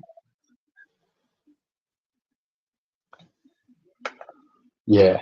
And look, I 100%, yes, 100% agree with this. Like, she can fuck off and die now, killing that cat. Yeah. That's another thing. When I first saw this, I did not expect that to happen. When it did, I was like, damn, they did it in a PG-13. You know, oh, man. And she did it for no reason either, which sucks. Well, she was so desperate and stupid. She was willing to do anything at that point. And like, you know, even the psychic says, when the Lamia comes, you'll be surprised what you'll be willing to do. Oh, yeah. I mean, you're willing to do anything. Yeah. Get rid of that curse and not go to hell. You serious? Hell is, I mean, I don't believe in that shit, but I mean, forever. It's a long ass time. Infinity. Can you imagine being in hell like eternal fire for infinity, like eternity? Never ends. It's just, I just picture excruciating pain all day long. Time. Your worst fear happening over and over and over and over. But you know what I mean? But all I know is like, how it is like in normal reality in hell if it existed, because you'd be there for a billion years, and that's just a split second of how long you're there for eternity. So time would have to not be a thing, or you'd just go insane after like a very. Like, I know when I was a kid and I was still trying to have a general concept of heaven and hell, and I first saw Hellraiser, I was like, maybe this is really what hell looks like. Well, like, you know, like when they finally showed like the actual Leviathan in part 2. Like, when I first saw that stuff, I was like, maybe this is really what hell is like. That's why this is called Hellraiser. Yeah, the hell of the title, it makes sense. To me, like that really got to me. Like when I first saw the Hellraiser films as a kid, I was like, I think this is really hell. I think this is it. The most terrifying way that they could grab you, to me, happens in Ghost when they come up out of the fucking floor and go, snatch you. Yeah, that's fucking horrible. To dude, me, that was a scenario. I remember when Ghost was available on VHS, my mom rented it, and she let me watch it with her, which it was not really like a super scary movie, but when those shadows come out in that movie and take you down, that's fucking scary, dude. It is, man. I mean, that's how I picture it happening. Yeah, I think I was like 10 years old when that movie first came out, but when those shadows come out of nowhere and they start taking people down, it's like, oh, that's shit. That's creepy. That one black dude's fucking like looking around going, oh my God, what the fuck? And they're, you know what I mean? Like, and even the whole subway scene with that creepy actor. Mm-hmm. Yeah. I forget his name always. My mom. Tony got. Oh, no. Vincent Chiavelli. Vincent Chiavelli? Yeah. He's also in Cuckoo's Nest. I've met him before. Mm-hmm. I always forget Alan Arkin. No, it's not Alan Arkin, right? No. I just know he died very young. Like he died like a year after making Ghost. I He think. was dying in that movie. Play that Yeah. part. But he is fucking scary in Ghost, though. Yeah, he's scary in real life. He Yeah. from me, Get off my train. actor. This is where the eyeball pops out of the cake. Oh, That's when you just jab it. You just, And doesn't it pull this? exactly. at You him? stab that motherfucker. Exactly. Stab that shit. That guy's looking at her. Stab that That's cake. another Yo. one of those. That's another one of that guy. Look like Justin Long's looking at her. Like what the fuck? Vincent Schiavelli, the weird guy from Ghost. yeah. Justin Long was looking at her like, will you please stop acting up today? Like, how do you compose yourself at a dinner with boyfriend's family and going through all this shit? You're seeing eyeballs in your cake. You're just like, man, I would. She does a good job for longer than you'd expect. Without It's almost like showing up to a party high and you're trying to conceal the fact that you're high. Exactly. Get together. Don't look and say. Sorry, you know what? I am lit out of my mind, but let me act like I'm not. Can they It's tell? all right. Like I said, until she flips out. And then the mother Do they know? You damage. Can they tell? No, they can't tell. Maybe they can't. hide. Everybody just stopped eating their food though, and now everything's coming up. The fly, and then they're looking at the cake. That's great. Little raisins in the cake. It's like, oh, Just as long as they're like, what the hell is going on? They're like, all right, get her out of here. Get her out of here. Yeah, after that little fucking explosion she had, that little psychotic. Most parents throw it out. It's okay, dear. Don't bring her back. Yeah. That's funny. Bring in You've outstayed your welcome. bring in a different cake next time. Yeah, I would say that was a failed endeavor at the parrot's house. Oh yeah, she was doing all right though. It just took a little bit of Lamia, convincing. yeah. Freak the fuck out. So I'm looking up some stuff on IMDb. The sounds made by the Dark Shadows. Wait, this is Ghost. Never mind. Ghost. After I went to this movie to find that guy's name. That just always fucked me up on Ghost, man. To me, that's how it happens. You know what I mean? To me, that was Yeah. I can relate to that though, because like I think like when that came out, it was like '93. I think I was like 10 years old, and when I saw those shadows come out, I was like, maybe that's how you die. Like some shadows come out and take your soul down. That's how you go to hell. That right there, all by itself, so that they can be trying to be good. You know? That creeped me out too when I first saw it as a kid. They did a great job with how that Very scene plays out. The shadows are all quick. Like they come out real quick and they pull you down. They're gone right away. Like, oh shit! You can't even run 2 or 3 steps and they got you.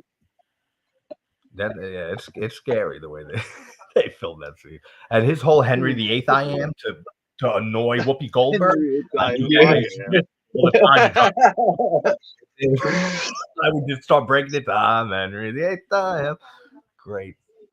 I haven't seen Ghost in so long, man. You know what's funny? Like thinking of Ghost right now. Do you guys remember when Chappelle's show did he did a small skit where he was like making fun of Ghost, but he had like it was like him and Oprah.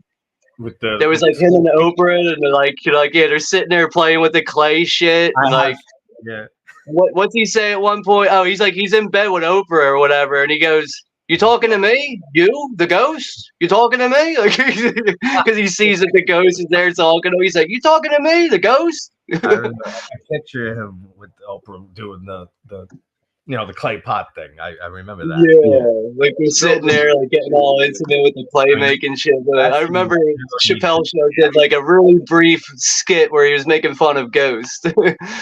So you talking to me, the ghost? Chappelle does some good shit, man. Oh yeah, I love his stand up too. Oh God, yeah. That's my favorite. That's one of the greatest stand-up specials, I think. That's a great one.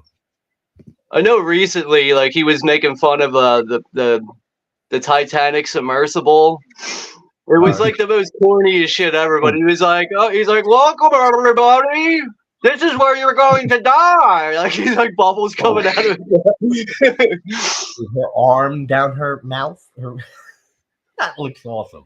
I don't care how hokey it looks. It looks great. I mean, her skin, like, it seems like she, like, every time she appears now, she becomes more rotted. Yeah. Another eye. Oh. That's the worst CGI, I think. Yeah. Yo, I forgot about that CGI. That's kind of, that's a little questionable. That I would say with the end is the two worst examples. That one I really just forgot because the CGI on the blood, it's like you can see it splatters on her face, but why does it shrink so fast? It shrinks so quick. I mean, couldn't you just splash blood off her face, like onto Christine's face? Why does it have to be CGI? Yeah. Choice for that scene. That's why another reason it doesn't work. Looks weird. It's depression eating ice cream. Imagine having to sell everything you got and you still don't have enough money to fucking pay this guy. That should be paid. Lobbyist. I'm surprised the boyfriend is still with her. Yeah, most people will be like, all right, this bitch crazy, I'm out. Must be love. I did everything I could do. I mean, isn't she sacrificing cats and shit? Must be love, man, you know. That wasn't on the Tinder profile info. That or that shit's awfully good. Yeah, right. Get something to stick around. I mean, you know, just keeping it real. It's one or the other. You're right. It's either it's that good and it's worth being with someone who's a cat killer. You know me. You know me. The other cat kills you so good.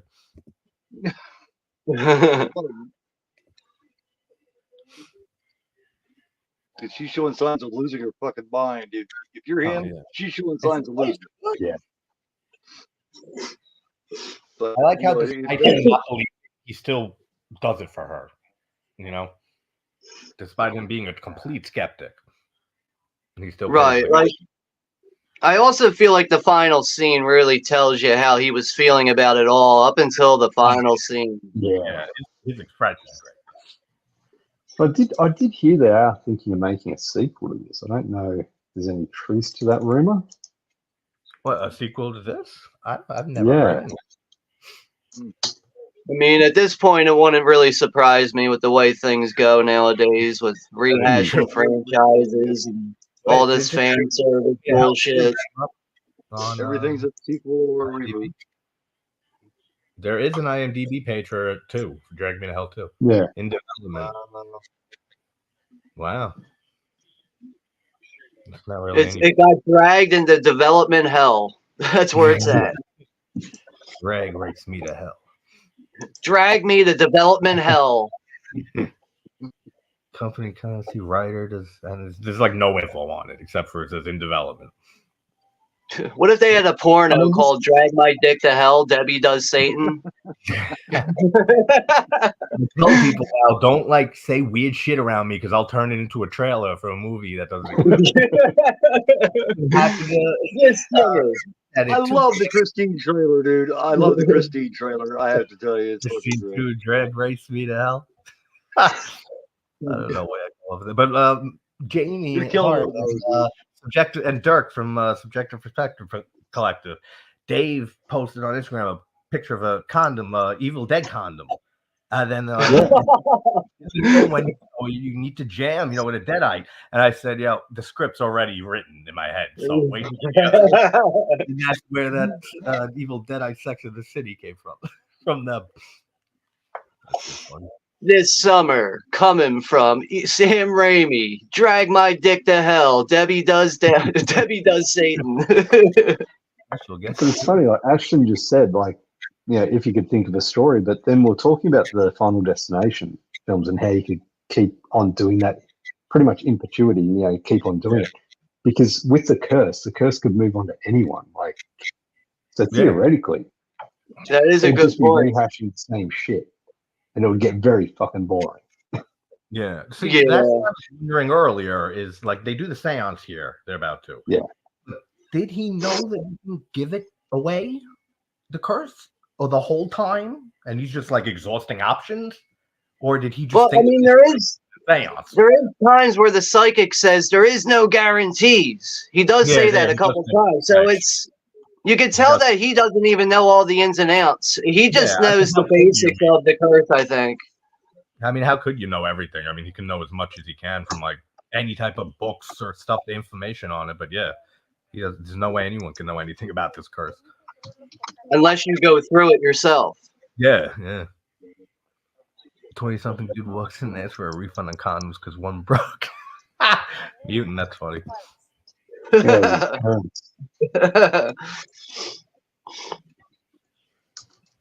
I was fucking and this shit broke on me. I want a refund now. Take this broken condom my dick was in.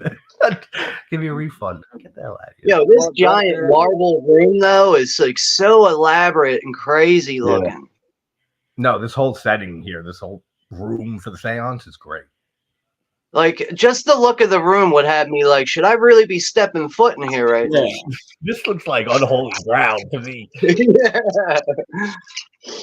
I'm half expecting Billy the zombie to rise from the grave. There's always a goat. Just leave me to Always a goat for sacrificial rituals and shit. The goat was like dragging. Like, no. Yeah, I know what's going on here. That knows what's going on. Really. Leave me the fuck alone. Yeah, the goat's like, every time I see humans, nothing good happens. Yeah. Every time I know what you did to that couch. I get possessed. Immediately stood there and stared at her because it was like, you, huh? And she's good too, the woman here doing the seance. She gives a good performance early on and here. That goes like, whoa. I mean, that goes to, like, be pretty chill before the seance talks. He looks like a fake goat right there. Yeah. Like right behind Kristen. He's a professional goat. He's a professional. He knows what he's doing. Yeah, he's in every movie where there's a goat. He was also in The Witch, 2015. You know, he was somewhere. He dyed his hair for that color.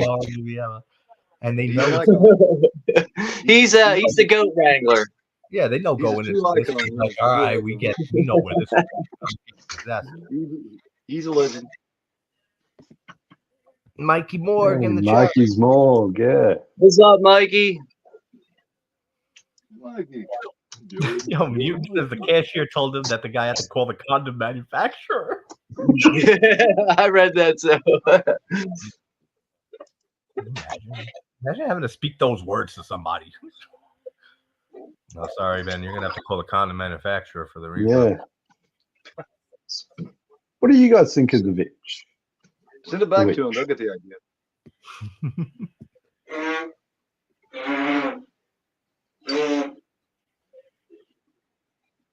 I welcome the den to my soul. See, those are words I would never want to speak ever.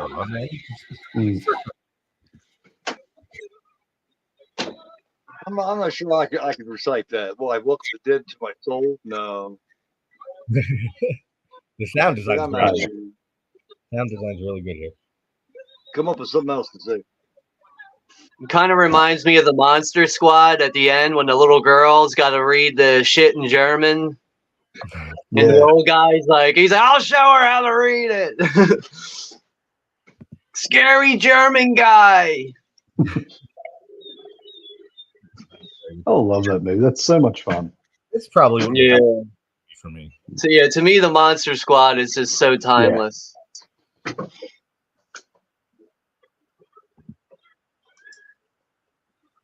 So yeah, Mellow Mutant's a fan of The Witch. One movie that never clicked with me. I gave it a few tries. Yeah. What, the Monster Squad? No, the A24 movie.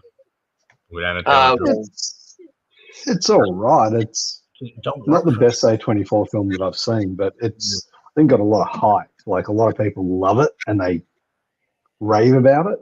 See the love for it. Like I just don't. And when I watched it, I it just may have know- just been the fact that a lot of people liked it so much. And Oh, they a lot like of going into it overhyped. Mike, I mean, for me, like when that came out and I first saw that, Mm. I actually watched it on my tablet and it had no subtitles on it. And that very heavy accent made it hard for me to understand the dialogue. So I waited until the Blu-ray came out and I bought the Blu-ray and that came with the subtitles. So that helped me to understand the movie a lot more. But I thought it was a really good time period horror film. Yeah. Yeah, it's a very split, divisive movie. I wouldn't say as much as Hereditary, but that's a pretty split one too. As time went by, Yeah. See, I like Hereditary.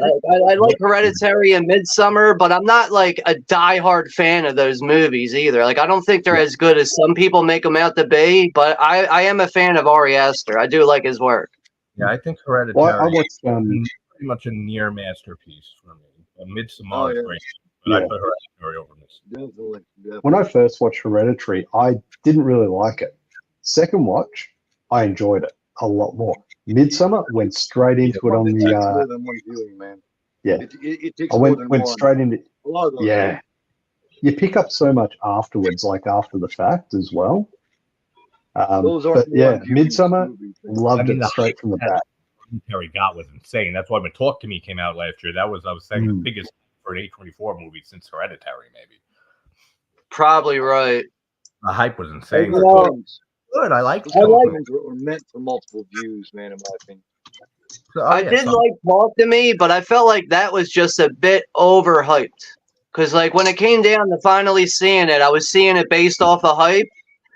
Obviously, I was going to get to it regardless, but I kept hearing so much hype, and I got through it, and I was like, really? Like, fucking horror movie of the year this is supposed to be? Like, I don't know about that. That's how I felt. I felt it's a good movie, but just like nowhere near the hype that it was getting. So are you crazy? Like, that's how I felt about it. Still a good movie. I watched it twice. Yeah. But with saying that, though, about Talk to Me, I still did enjoy the movie. I was expecting way more out of it, though. I expected a lot more from all the hype and from people I know, friends, like praising it like crazy, that I pretty much trusted on. So I went in, and you know, I always try to avoid spoilers and everything going into the movie. Yeah. But that was one you couldn't avoid the hype from that film. Like, everyone was talking about it. Yeah, I know Gore's a fan of Mountaintop Motel Massacre. But now the Lamia is taking over this lady, so now we're actually seeing the real Lamia curse. Yeah, which looks great. Yeah, I love Talk to Me. I thought it was done really well. Plus, it's South Australian, so it's my backyard. So better than great movie. It didn't hit the level that it was getting for me. Yeah, I just expected a little bit more out of Talk to Me. Like, overall, I still managed to give it a 7 out of 10, which is good in my opinion. But I expected just a little bit more out of it. I got more than I thought I was going to get out of it. Oh, I love when this guy starts flying around in the flames. Yeah, the Evil Dead factor comes in. This is pure Evil Dead. Yes, that's absolutely. Dead That's the way he's up there doing this shit. Yeah. It's so yeah. Right, yeah. He's all dancing around in the air. He's done without the dance, I think. That shit's funny. He just couldn't help himself, could he? He just could not help himself. Yeah, he had to go full on out for this week. He's like, God damn it, it's been too serious so far, man. I've got to do some shit like that. Larry's here from the Horror Cat Dad. What's up, Larry? Larry. But all of this looks great in the scene. All the effects work, everything. I don't want the CGI they used on the Oh, he's throwing up the cat. I forgot about this. Cat, actually. Oh, this poor dude. Man, that cat been through some shit. Killed, vomited out of a demon.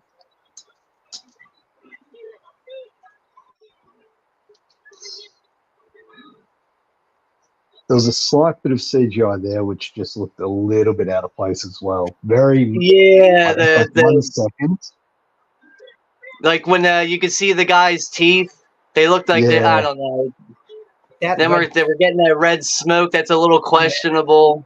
Yes, very. Not terrible though. It's not bad. It works. Like it's right, at least for a lot of the CGI that looks a little questionable, except for that blood shit earlier. That's terrible. Yeah, I think overall it's probably fair to say that there's some effects that stand out in this movie, but it's far from distracting you from enjoying the film for what it is. I think so. Oh yeah, no, I agree. Because like I said, it never takes me out of the movie to see CGI, except for that blood shit, especially now. We're talking about CGI. Yeah. But when you point it out, that's when you really say it's now I'm not going to be able to get past it. I was really hyperfixing on the CGI for Jurassic Park. Yeah. And you still can't. It's still hard to tell. Like that's how great that movie was made. And the Lamia curse ended up killing that lady. I forgot about this too. Yeah, she never got her revenge on the Lamia or nothing. She got a shit fate too. Everyone has shitty fates in this movie. I mean, that just really tells you how powerful this curse is too. Yeah, that nobody's beating it. Right, everything's just getting worse. That we know of, yeah. No one's ever conquered this. Maybe in the sequel, if we ever get that, maybe we'll learn more. Drag my Lamia to hell.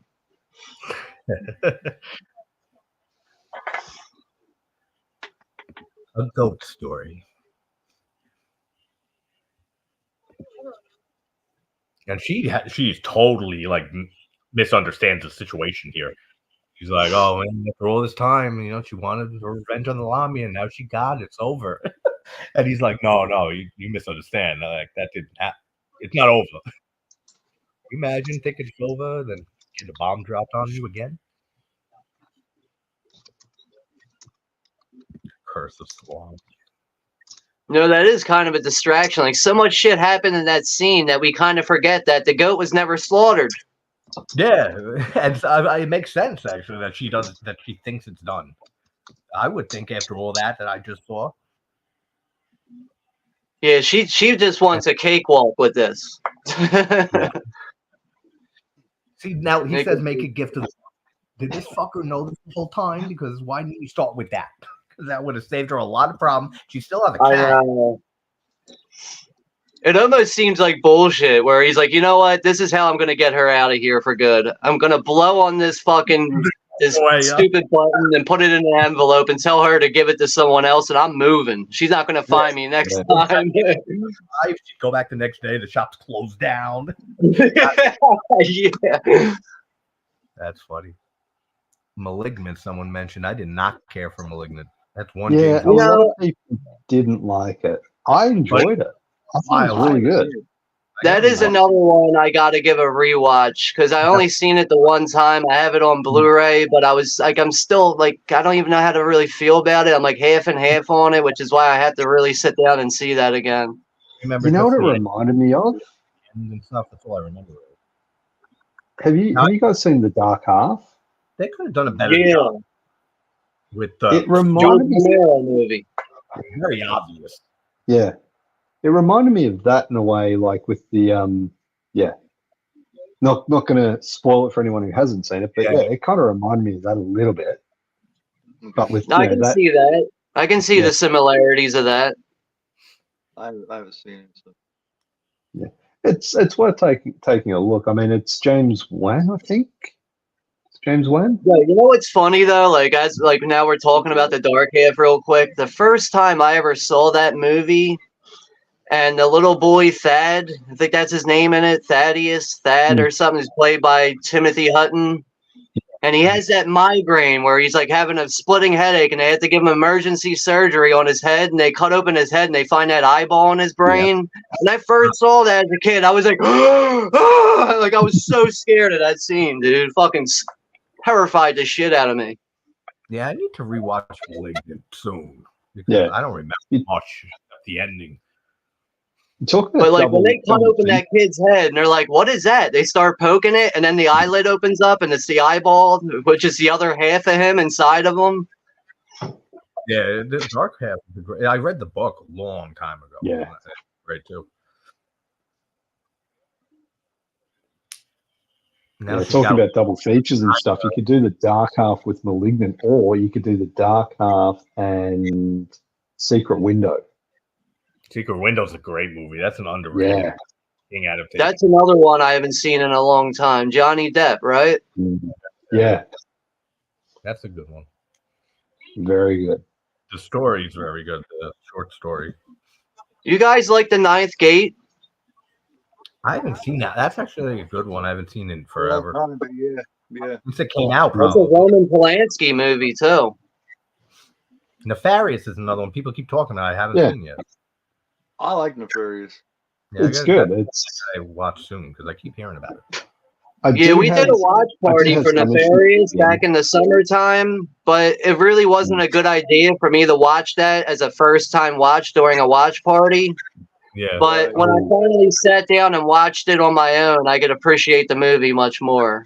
Yeah, well, we've talked about that in the past with streams with subtitle movies and stuff, that it's hard to watch, do watch parties with other language subtitle movies. Especially Yeah. watch for somebody. See, like, for me personally, like a first time watch, it's hard for me to talk about a movie that I'm not familiar with. Yeah. So it's a first time watch. I'm kind of just sitting there during a watch party and watching it, not talking about it. Yeah. Yes.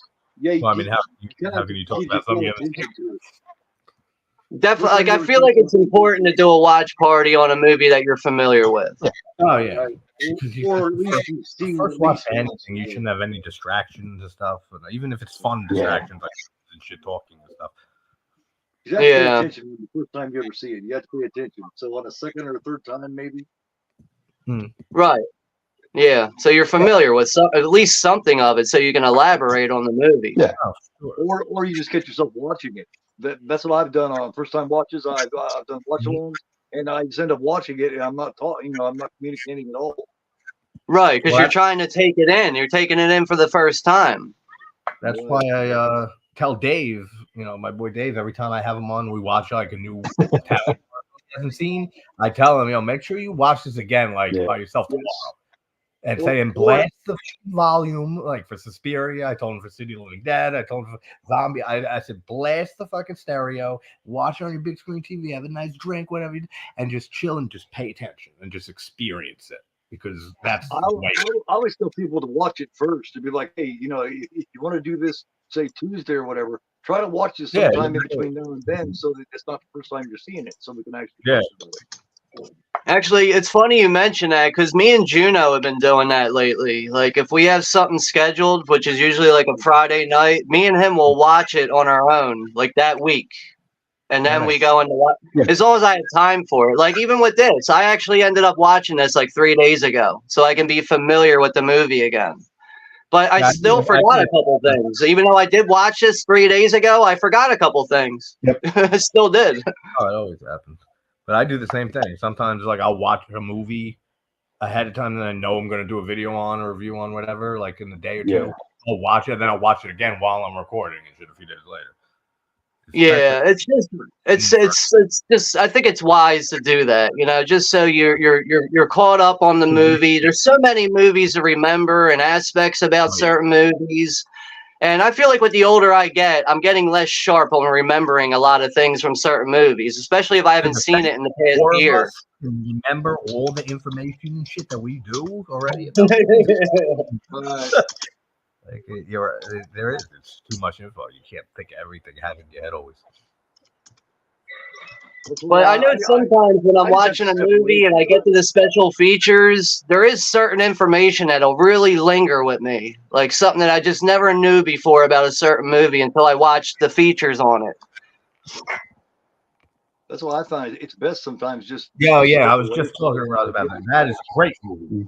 That is epic movie. Get away. I just got it on Blu-ray. I picked it up at a second-hand shop. Woody Harrelson. Robert Downey Jr.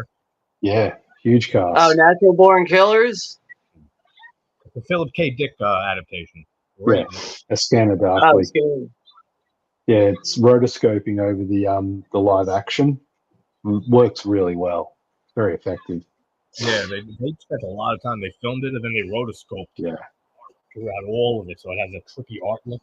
It looks so good. The book's great too. Philip K. I Dick. haven't read a lot of Philip K. Dick. Like, I keep meaning Yeah, the to, but cemetery's fucking creepy here, man. Yeah, actually, they do a good job with it. And then how it fills up with rain. It does look I mean, that is mostly, on a sound stage there with a green screen. I know that, but it still looks pretty good. yeah.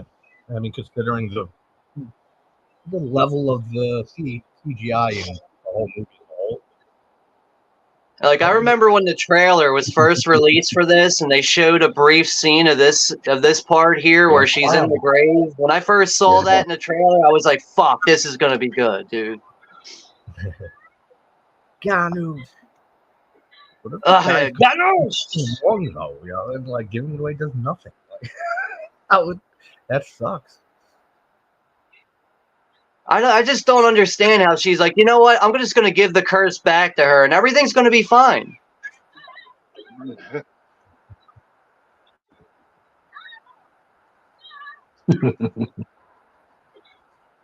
Oh man, she is dead as shit.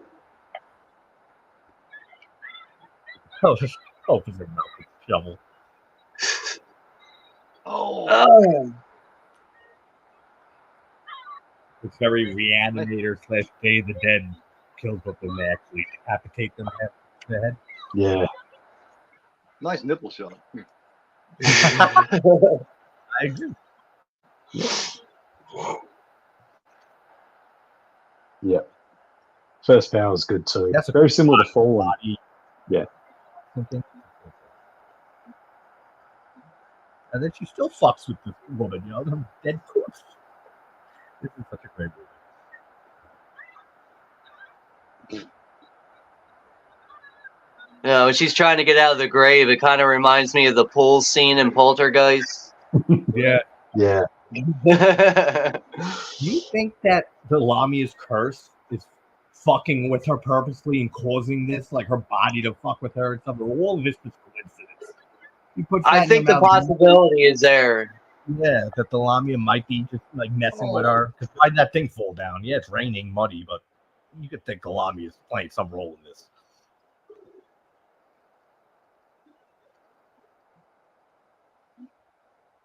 Imagine just the end. The credits were dead. Yeah, this is pretty much the final act here.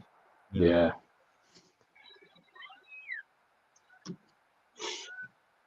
Or it looks like we got 10 minutes left. Yep. Yeah. No, yeah, it's almost over. Not even. Hey, Liv, Style Rewind is back. Hey, Liv is here. What's up, Liv? Hope you're having a good weekend. Yeah, the sun's starting to come up. The rain's starting to thin out. Everything seems fine in Tinseltown. Yeah. He told us. Nice transition. Take a nice shower. Feel like $1 million. Got rid of that Lamia bullshit. Thank God, never got to go through the sacrifice. I wonder if they have pets in hell.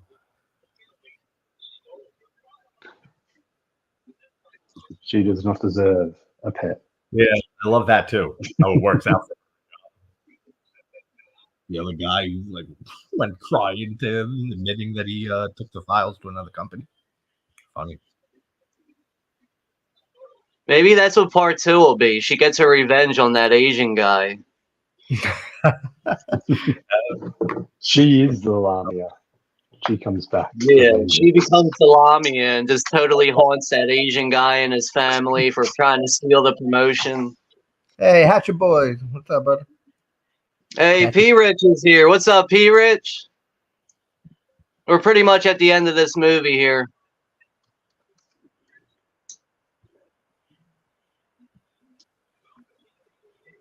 But actually, tomorrow night, me and P-Rich are going to be watching Demons and Demons 2 on his channel. Oh, nice. Fucking love that. Nice.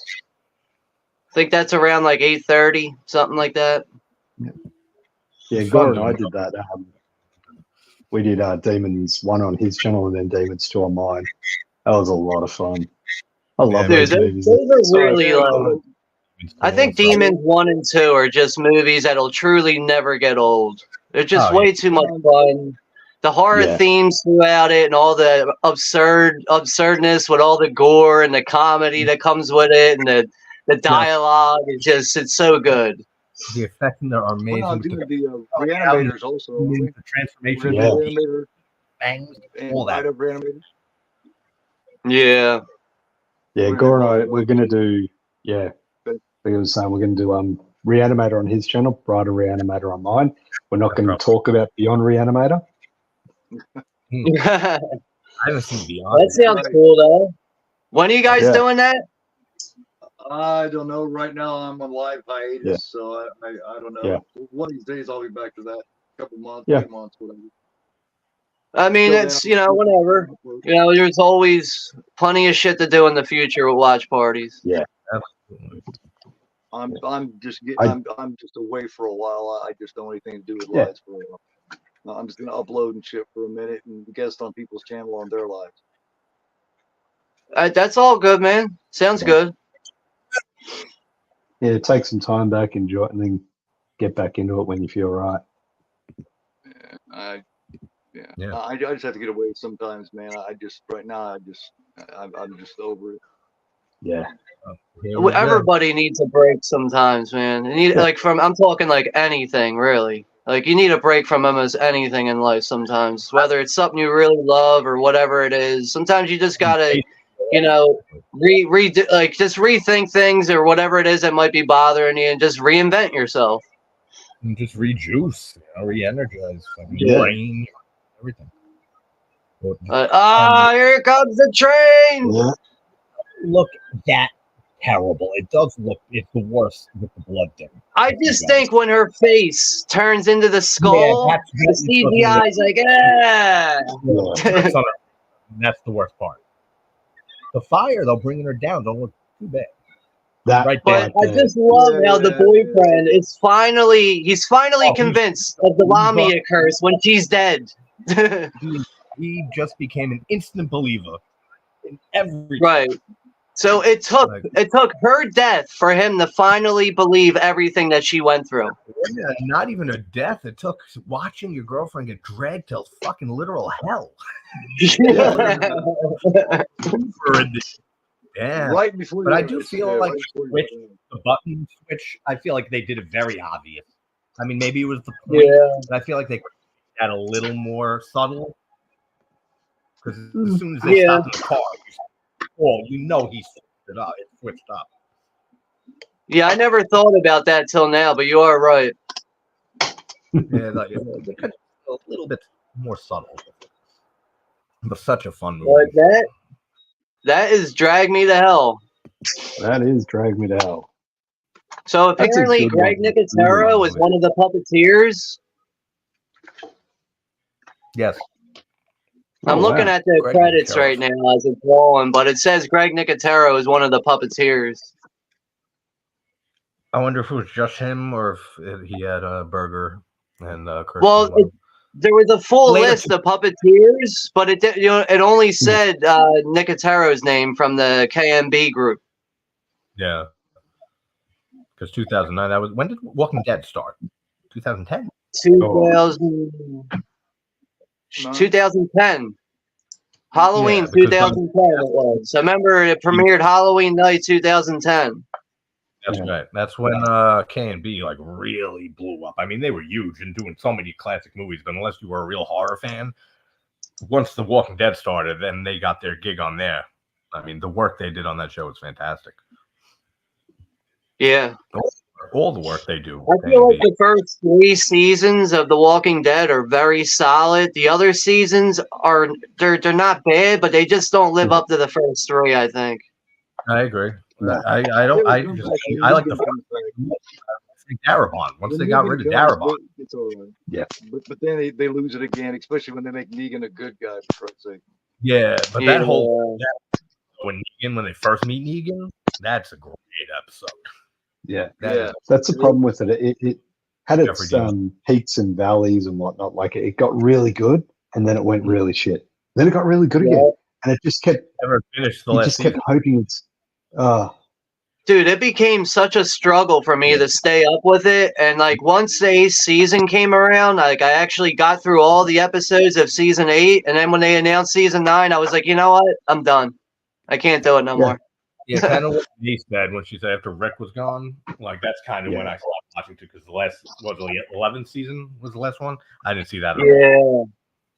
I haven't seen. I still have to see 9, 10, and 11, but I don't know if I'm ever going to do that someday. I mean, the problem I had with it was they want to kill off main characters, but they never did it, and you just want to see you want that shock. But you don't get it. It went on. You're right. Not off characters, less often. You would get kills, big major character deaths, less and less often. Like that bullshit with Glenn under the dumpster. Oh. Absolutely. And then they pull like a whole gotcha like 2 weeks later. I didn't like any of that. After the whole Negan storyline and stuff, that's when I'm like good with all that. Like I actually feel like too, like when Negan came in, it became less zombies and more Negan. It was more people versus people. Yeah. Which is fine if that's the way they want to play it, but you have that, but it became all of that. Every season it became what human group did they have to fight off now? Yeah, exactly. Because they had wolves, they had whisperers, they had the saviors. They all had little names. Yeah. Wear the masks, or are they the same? I don't know. But it is what it is. I didn't mind the Daryl Dixon series. I didn't mind that, and Dead City was okay. But let it end. Let it end. I mean, they shit into the ground with that franchise, with the whole property. They can't be making any more money out of it. Seriously, they can't be milking it for every cent because they can't be getting a lot out of it. I mean, you think about it, they're also milking it with the Talking Dead show that comes on after. Remember, like after the show would come on, they would have the talk show, the Talking Dead with fucking Chris Hardwick or whatever. That was also milking it too. Yep. Yeah. And then Kale's here. Kale L. Daly. What's up, Kale? Hey, what's going on? It's like we were saying with The Wire. It went for 5 seasons. Like 5 seasons is fine. You don't need to drag shows out for too much longer. I mean, I think they did Fear the Walking Dead was like 8 seasons, and that was too many. Yeah, that was way too many. I only watched the first couple episodes of Fear the Walking Dead, and I couldn't get into it. No, I didn't mind it because seeing it start was interesting, but yeah. When they start launching nukes and shit, season to season. Oh, we need a bigger bad person or a group of bad. I think another thing, like for me personally, it's like by the time Fear the Walking Dead came out, I was just all zombied out. Like, I'm tired of zombies now. And that was right around the Negan storyline. Walking Dead. Yeah, I could never be tired of zombies. Like they're my favorite subgenre of horror. Watch Day of the Dead fucking 24/7.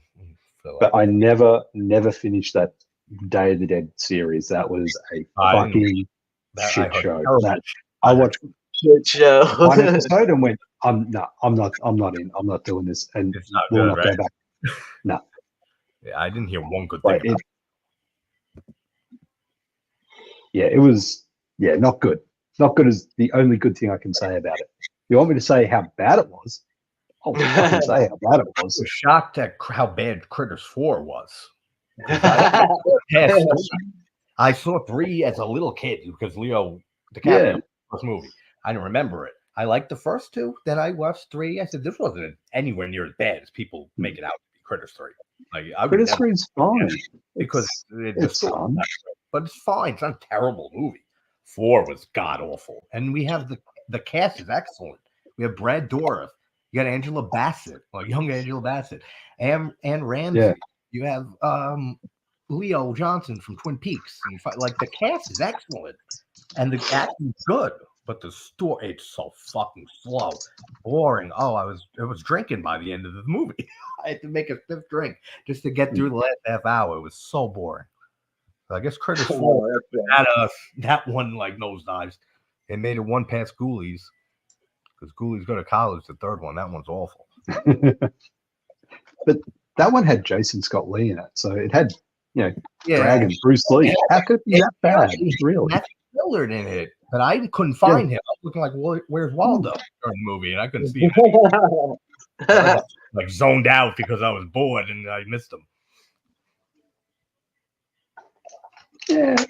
All right. Some of those sequels, like back in the 80s, 90s, like you've got Critters, you've got Ghoulies, you've got Leprechaun and all that. Yeah, Hobgoblin, Munchies. Don't forget that. Munchies. They'll probably come soon. Did you ever see Munchies? Yes, Munchies and Hobgoblin. Oh, I'll probably do them soon. So I said so. I never have to go to that fucking mini creature subgenre ever again. Well, it's like Killjoy. Critters, Ghoulies, Hobgoblins, Munchies. That's all that I care about. It's gonna be done. Russell, it's probably safer that way. Yeah. So, well, what else you got happening on your channels? Well, you're taking a bit of a break, but Sean, I'm gonna do some uploads. I'm gonna do some uploads, some pickup vids. I got a couple of things as far as just actual original shows going that are uploads. Is like I said, I got a biography one. I've got one where it focuses on characters, just the characters that are played, like iconic characters. Yeah, I can't wait to see that. Stuff like that. And then here in a couple of months, back to maybe 1 or 2 lives a week. Other than that, just uploads and just guessing on people's channels and shit like that. Cool. Yeah, I mean, for me, like right now, the next watch party is going to be on Monday for Death Wish. That'll be me, Juno, and Texas. We'll be watching Death Wish at 10 p.m. Eastern Standard Time on Monday. But tomorrow, we're going to be doing Demons 1 and 2 on the Hatchet Boys channel at 8:30. But other than that, I think actually there's another watch party for Wednesday for Fighting Back on my channel with Juno in Texas at 10 p.m. Eastern Standard Time. But other than that, just the watch parties, and I gotta unbox this big ass package from Brian's Mask. That'll be coming up on the channel soon. So looking forward to opening up that on the channel and see how that is. But very nice guy to ship that box out to me. It's something he wanted to do. I was like, wow, that's a lot of money to be doing that, but he wanted to do it, so I allowed him to do it. I don't mind accepting gifts, but sometimes I just 3 masks like that, it just seems like a lot. But if he's able to push that and do it, if that makes him happy, I'm happy with it. So yeah, exactly. I mean, it must be fine. It's cool on his end. I mean, that's his channel. His channel is called Brian's Mask, so he's a mask collector. So I mean, I know he's done videos before where he was like in his storage room, and he's got a lot of shit, man, for cosplay. Does he make masks too, or does he just collect them? I think he just buys masks and then alters them.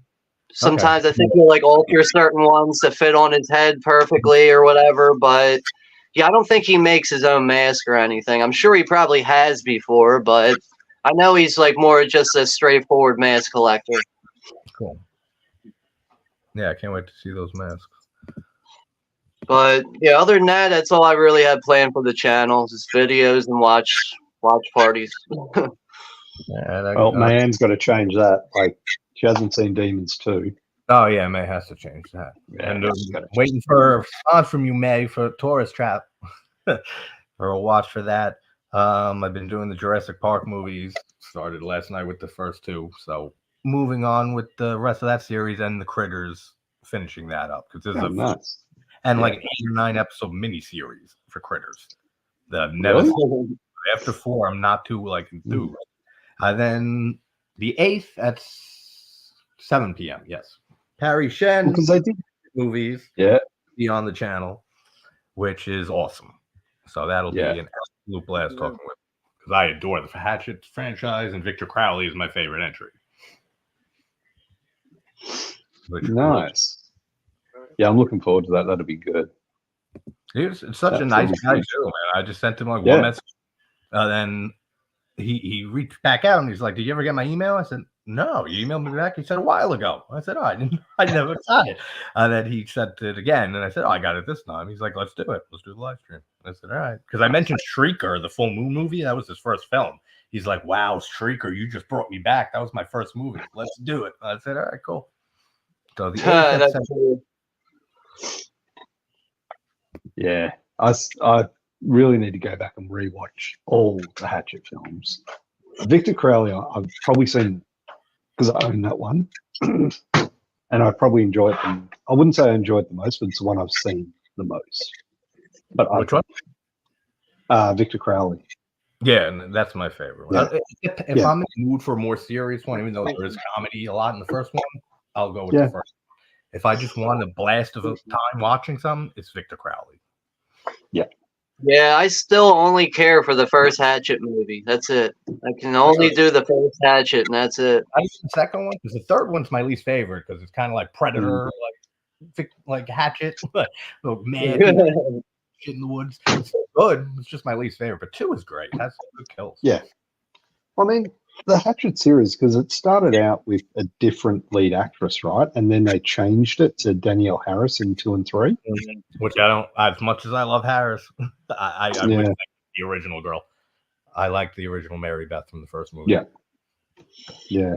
Because I remember when I first watched it, I watched them back to back, the first 3, and they changed it. And I thought, why? They blow well, except for that continuity thing with the actors. That's why continuity drives me nuts, especially when it's a series that takes place right from the end of the last one, like all the Hatchets do, except for Victor Crowley.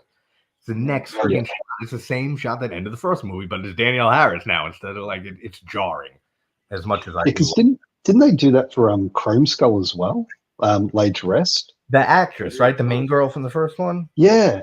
Switched her because they wanted nudity. The shower scene when she's nude and she wouldn't do it or something like that. I think that's the story with that. But they did change the actress. Yeah. Those are great movies.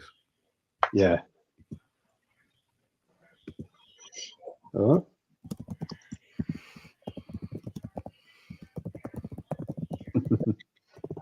I did see that on Mellow Mutant's channel. He's got like a challenge going on where it's A to Z horror movie reviews. It's like a horror movie chain thing going on. I did see that mentioned on his channel, but I see he's talking about that in the chat right now. Yeah. Yeah, I did that was pretty much one of my first entries into YouTube when I did the A to Z horror movies and just reviewed A to Z. I actually wouldn't mind going back. Yeah. But when you get to movies like X, Y, and Z, that's where it's really difficult. I think I was going to do Extra for X. I might have even done it. I can't remember. No, I did XX for X. I didn't want to do just X like that. Yeah. Felt a little too easy. But there's a female anthology series called XX. It's weird as it's weird. When did it come out? XX? Yeah. When did it come out? That's more recent. I picked it up on I picked it up on what was it? 2017. I picked up on DVD off eBay for $2. That should tell you how good it is. Oh yeah. But it's not terrible, but it's interspersed with this really weird, creepy stop motion animation, and I was more invested in watching those scenes than I was the actual stories. Oh, okay.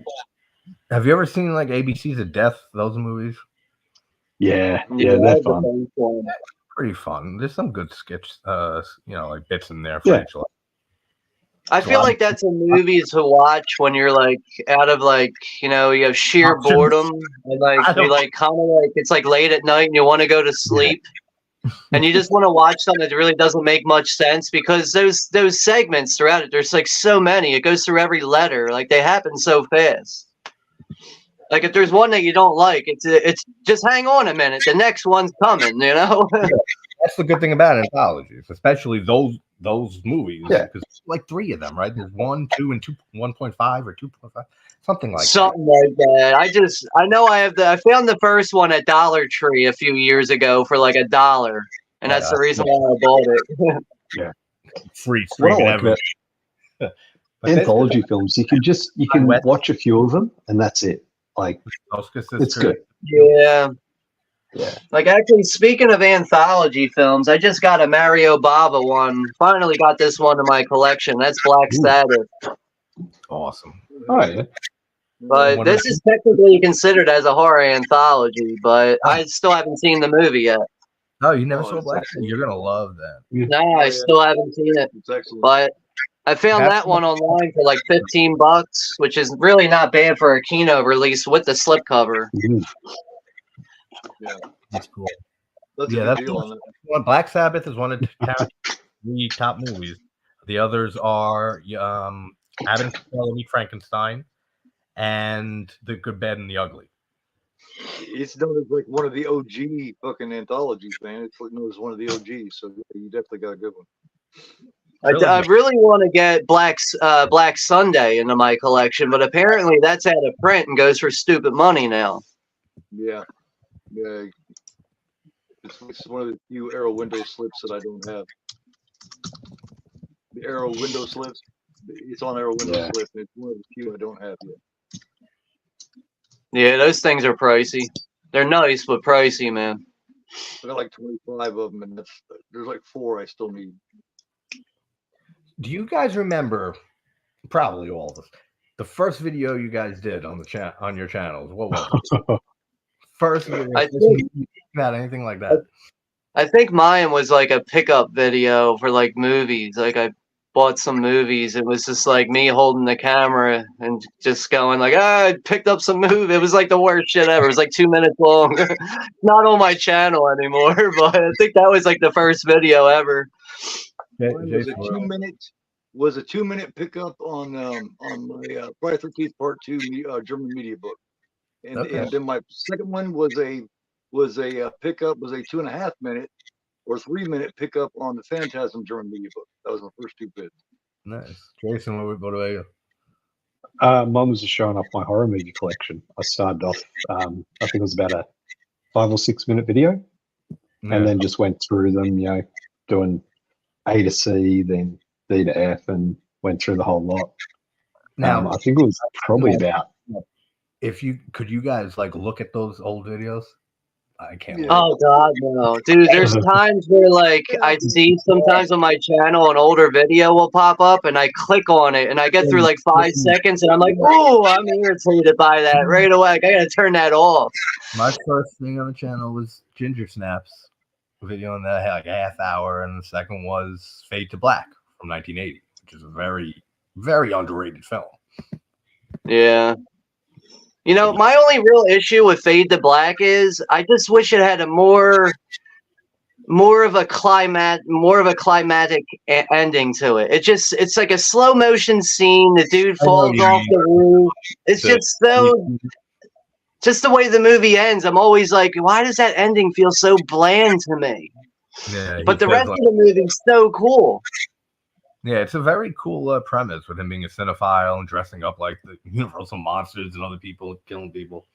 Great. Yeah, like his reality gets so distorted to the point where he really thinks he's in a movie. He's like living in a real life movie, but I just feel like the end of that movie could have been executed a lot better. I know what you mean with on the top of the Chinese theater, and he's it's just very slow mo and I don't know.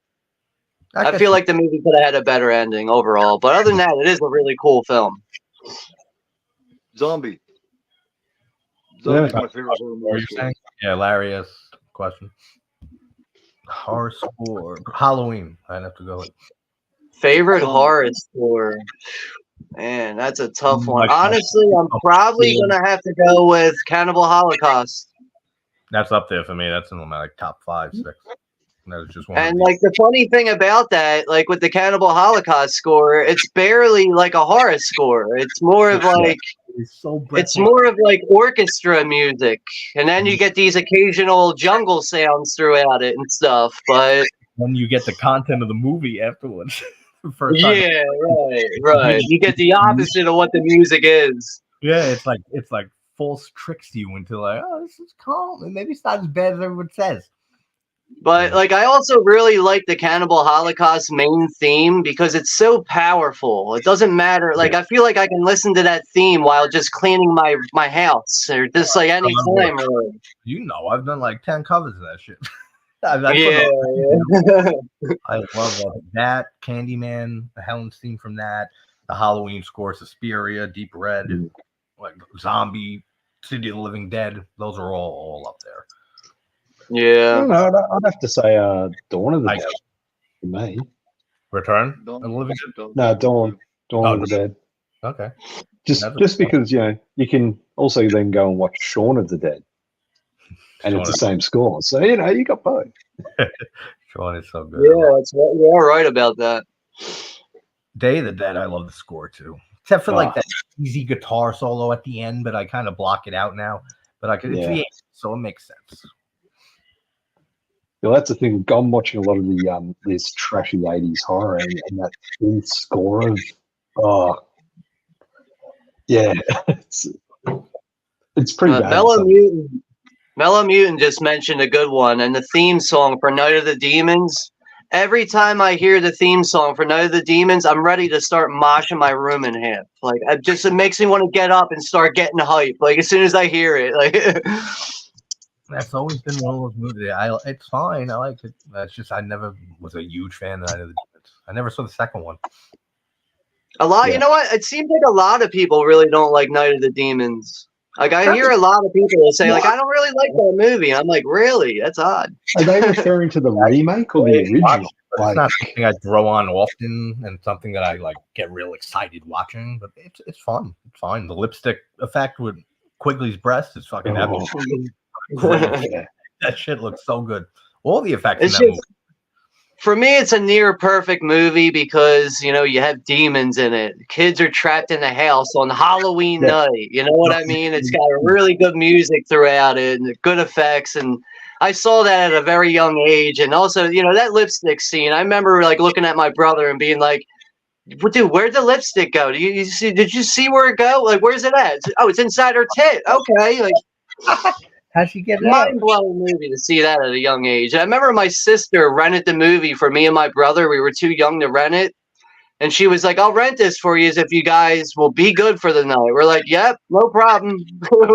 We didn't terrorize my sister for a whole 24 hours because she rented that for us. I used to do that with my sister, scare the shit out of her. My parents, too, when we used to go to Blockbuster when we were kids. Take us to Blockbuster, we would all grab all 3 Child's Play, the first 3, and we would chase her around the fucking store, around Blockbuster for like a good 5 minutes or so every time, every week. You know, people looking at us and stuff. Think that we're trying to kidnap this girl or something like that, and we're terrifying her with Chucky. She still doesn't like Chucky. I love, you know, you ever notice too how like the horror section was always right next to the X-rated section where you're not allowed to go behind the red part or the red whatever. They would have like a little red sheet up, like blocking the doorway. Behind that is what you're talking about, yeah. Like the back. But it was always like if you're looking at the horror movies, you can always catch a quick peek at the the pornos. Like you can see like some tits on a cover. The video store that I used to go to, they had horror down here, then sci-fi here, and then there was a little section where you could turn to the right, and that was where all the. So I'd just be looking at horror. I'd turn around and have a look at sci-fi and just Yeah, exactly. Because it would always be for me like the mystery of why am I not allowed back there? And then eventually I walk back there and I'm like, oh my God, now I know why I'm not allowed back here. There's tits everywhere. They didn't have this sealed up, so you could actually, as a kid, you could walk past it and just glance at it, and then go up to action and then comedy and go, oh yeah. Like back there early. Right. It's not like there was some guy guarding that doorway. You could easily walk back there and take a look at the pornos if you wanted to. Unless you grease me, then you can get in. Yeah. Oh, kid, when you're 7, I'll let you in. It's like, did you see the TV series they did of Ted? The teddy bear Ted, Seth MacFarlane? They've got a scene in that where Ted and the kid. Yeah. Yeah, I've only seen the first one. I saw both. I don't remember so much. Yeah, they did a TV series. It's not bad. It's okay. Yeah. Seth But yeah, MacFarlane, they've got an exact scene. he beats the living shit out of everything he does. I mean, yeah, he's milk it for what it's worth. Yeah, for the first 4 or 5 seasons or so. American Dad is fun. Then, like when the Cleveland show started and stuff around then it's just like he just beats a dead horse over and over again. Yeah. Hey, if it works, it works. And I mean, if he's making money out of it, like it's like we're saying with The Walking Dead, they're making money. Someone's paying them, and why not keep doing it? Yeah. Which sucks for people like us who like quality shit, but it's good for those who just whatever, just give us more of it. We don't care how good it is or what it is or makes sense or anything. Now we don't care. Anyone ever the Ted series wasn't too bad. Not Demons, not the Demon. The Bigfoot fucking slayer. Yeah. From 1980, I think it is. Underrated, kind of fun, but also very bad quality movie. But you get Bigfoot ripping a dick off somebody. I mean, that's something.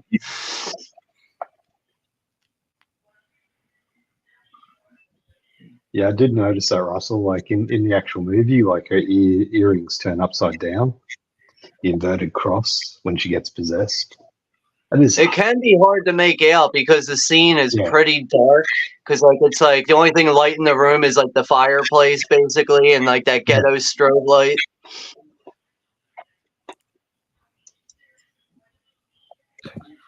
I got to meet Angela at my first Texas Frightmare. Nice. That'd be pretty cool. Yeah, unfortunately, we don't have a lot of them over here, but I'm gonna try. After I have Parry Shen on, I'm gonna try to like go through him to try to get Felissa Rose because I've been trying for a while now. And he, she's in Victor Rally with him, and they know each other. They're friends. So if it goes well, I'll maybe ask him after that. Yeah, it doesn't hurt to ask.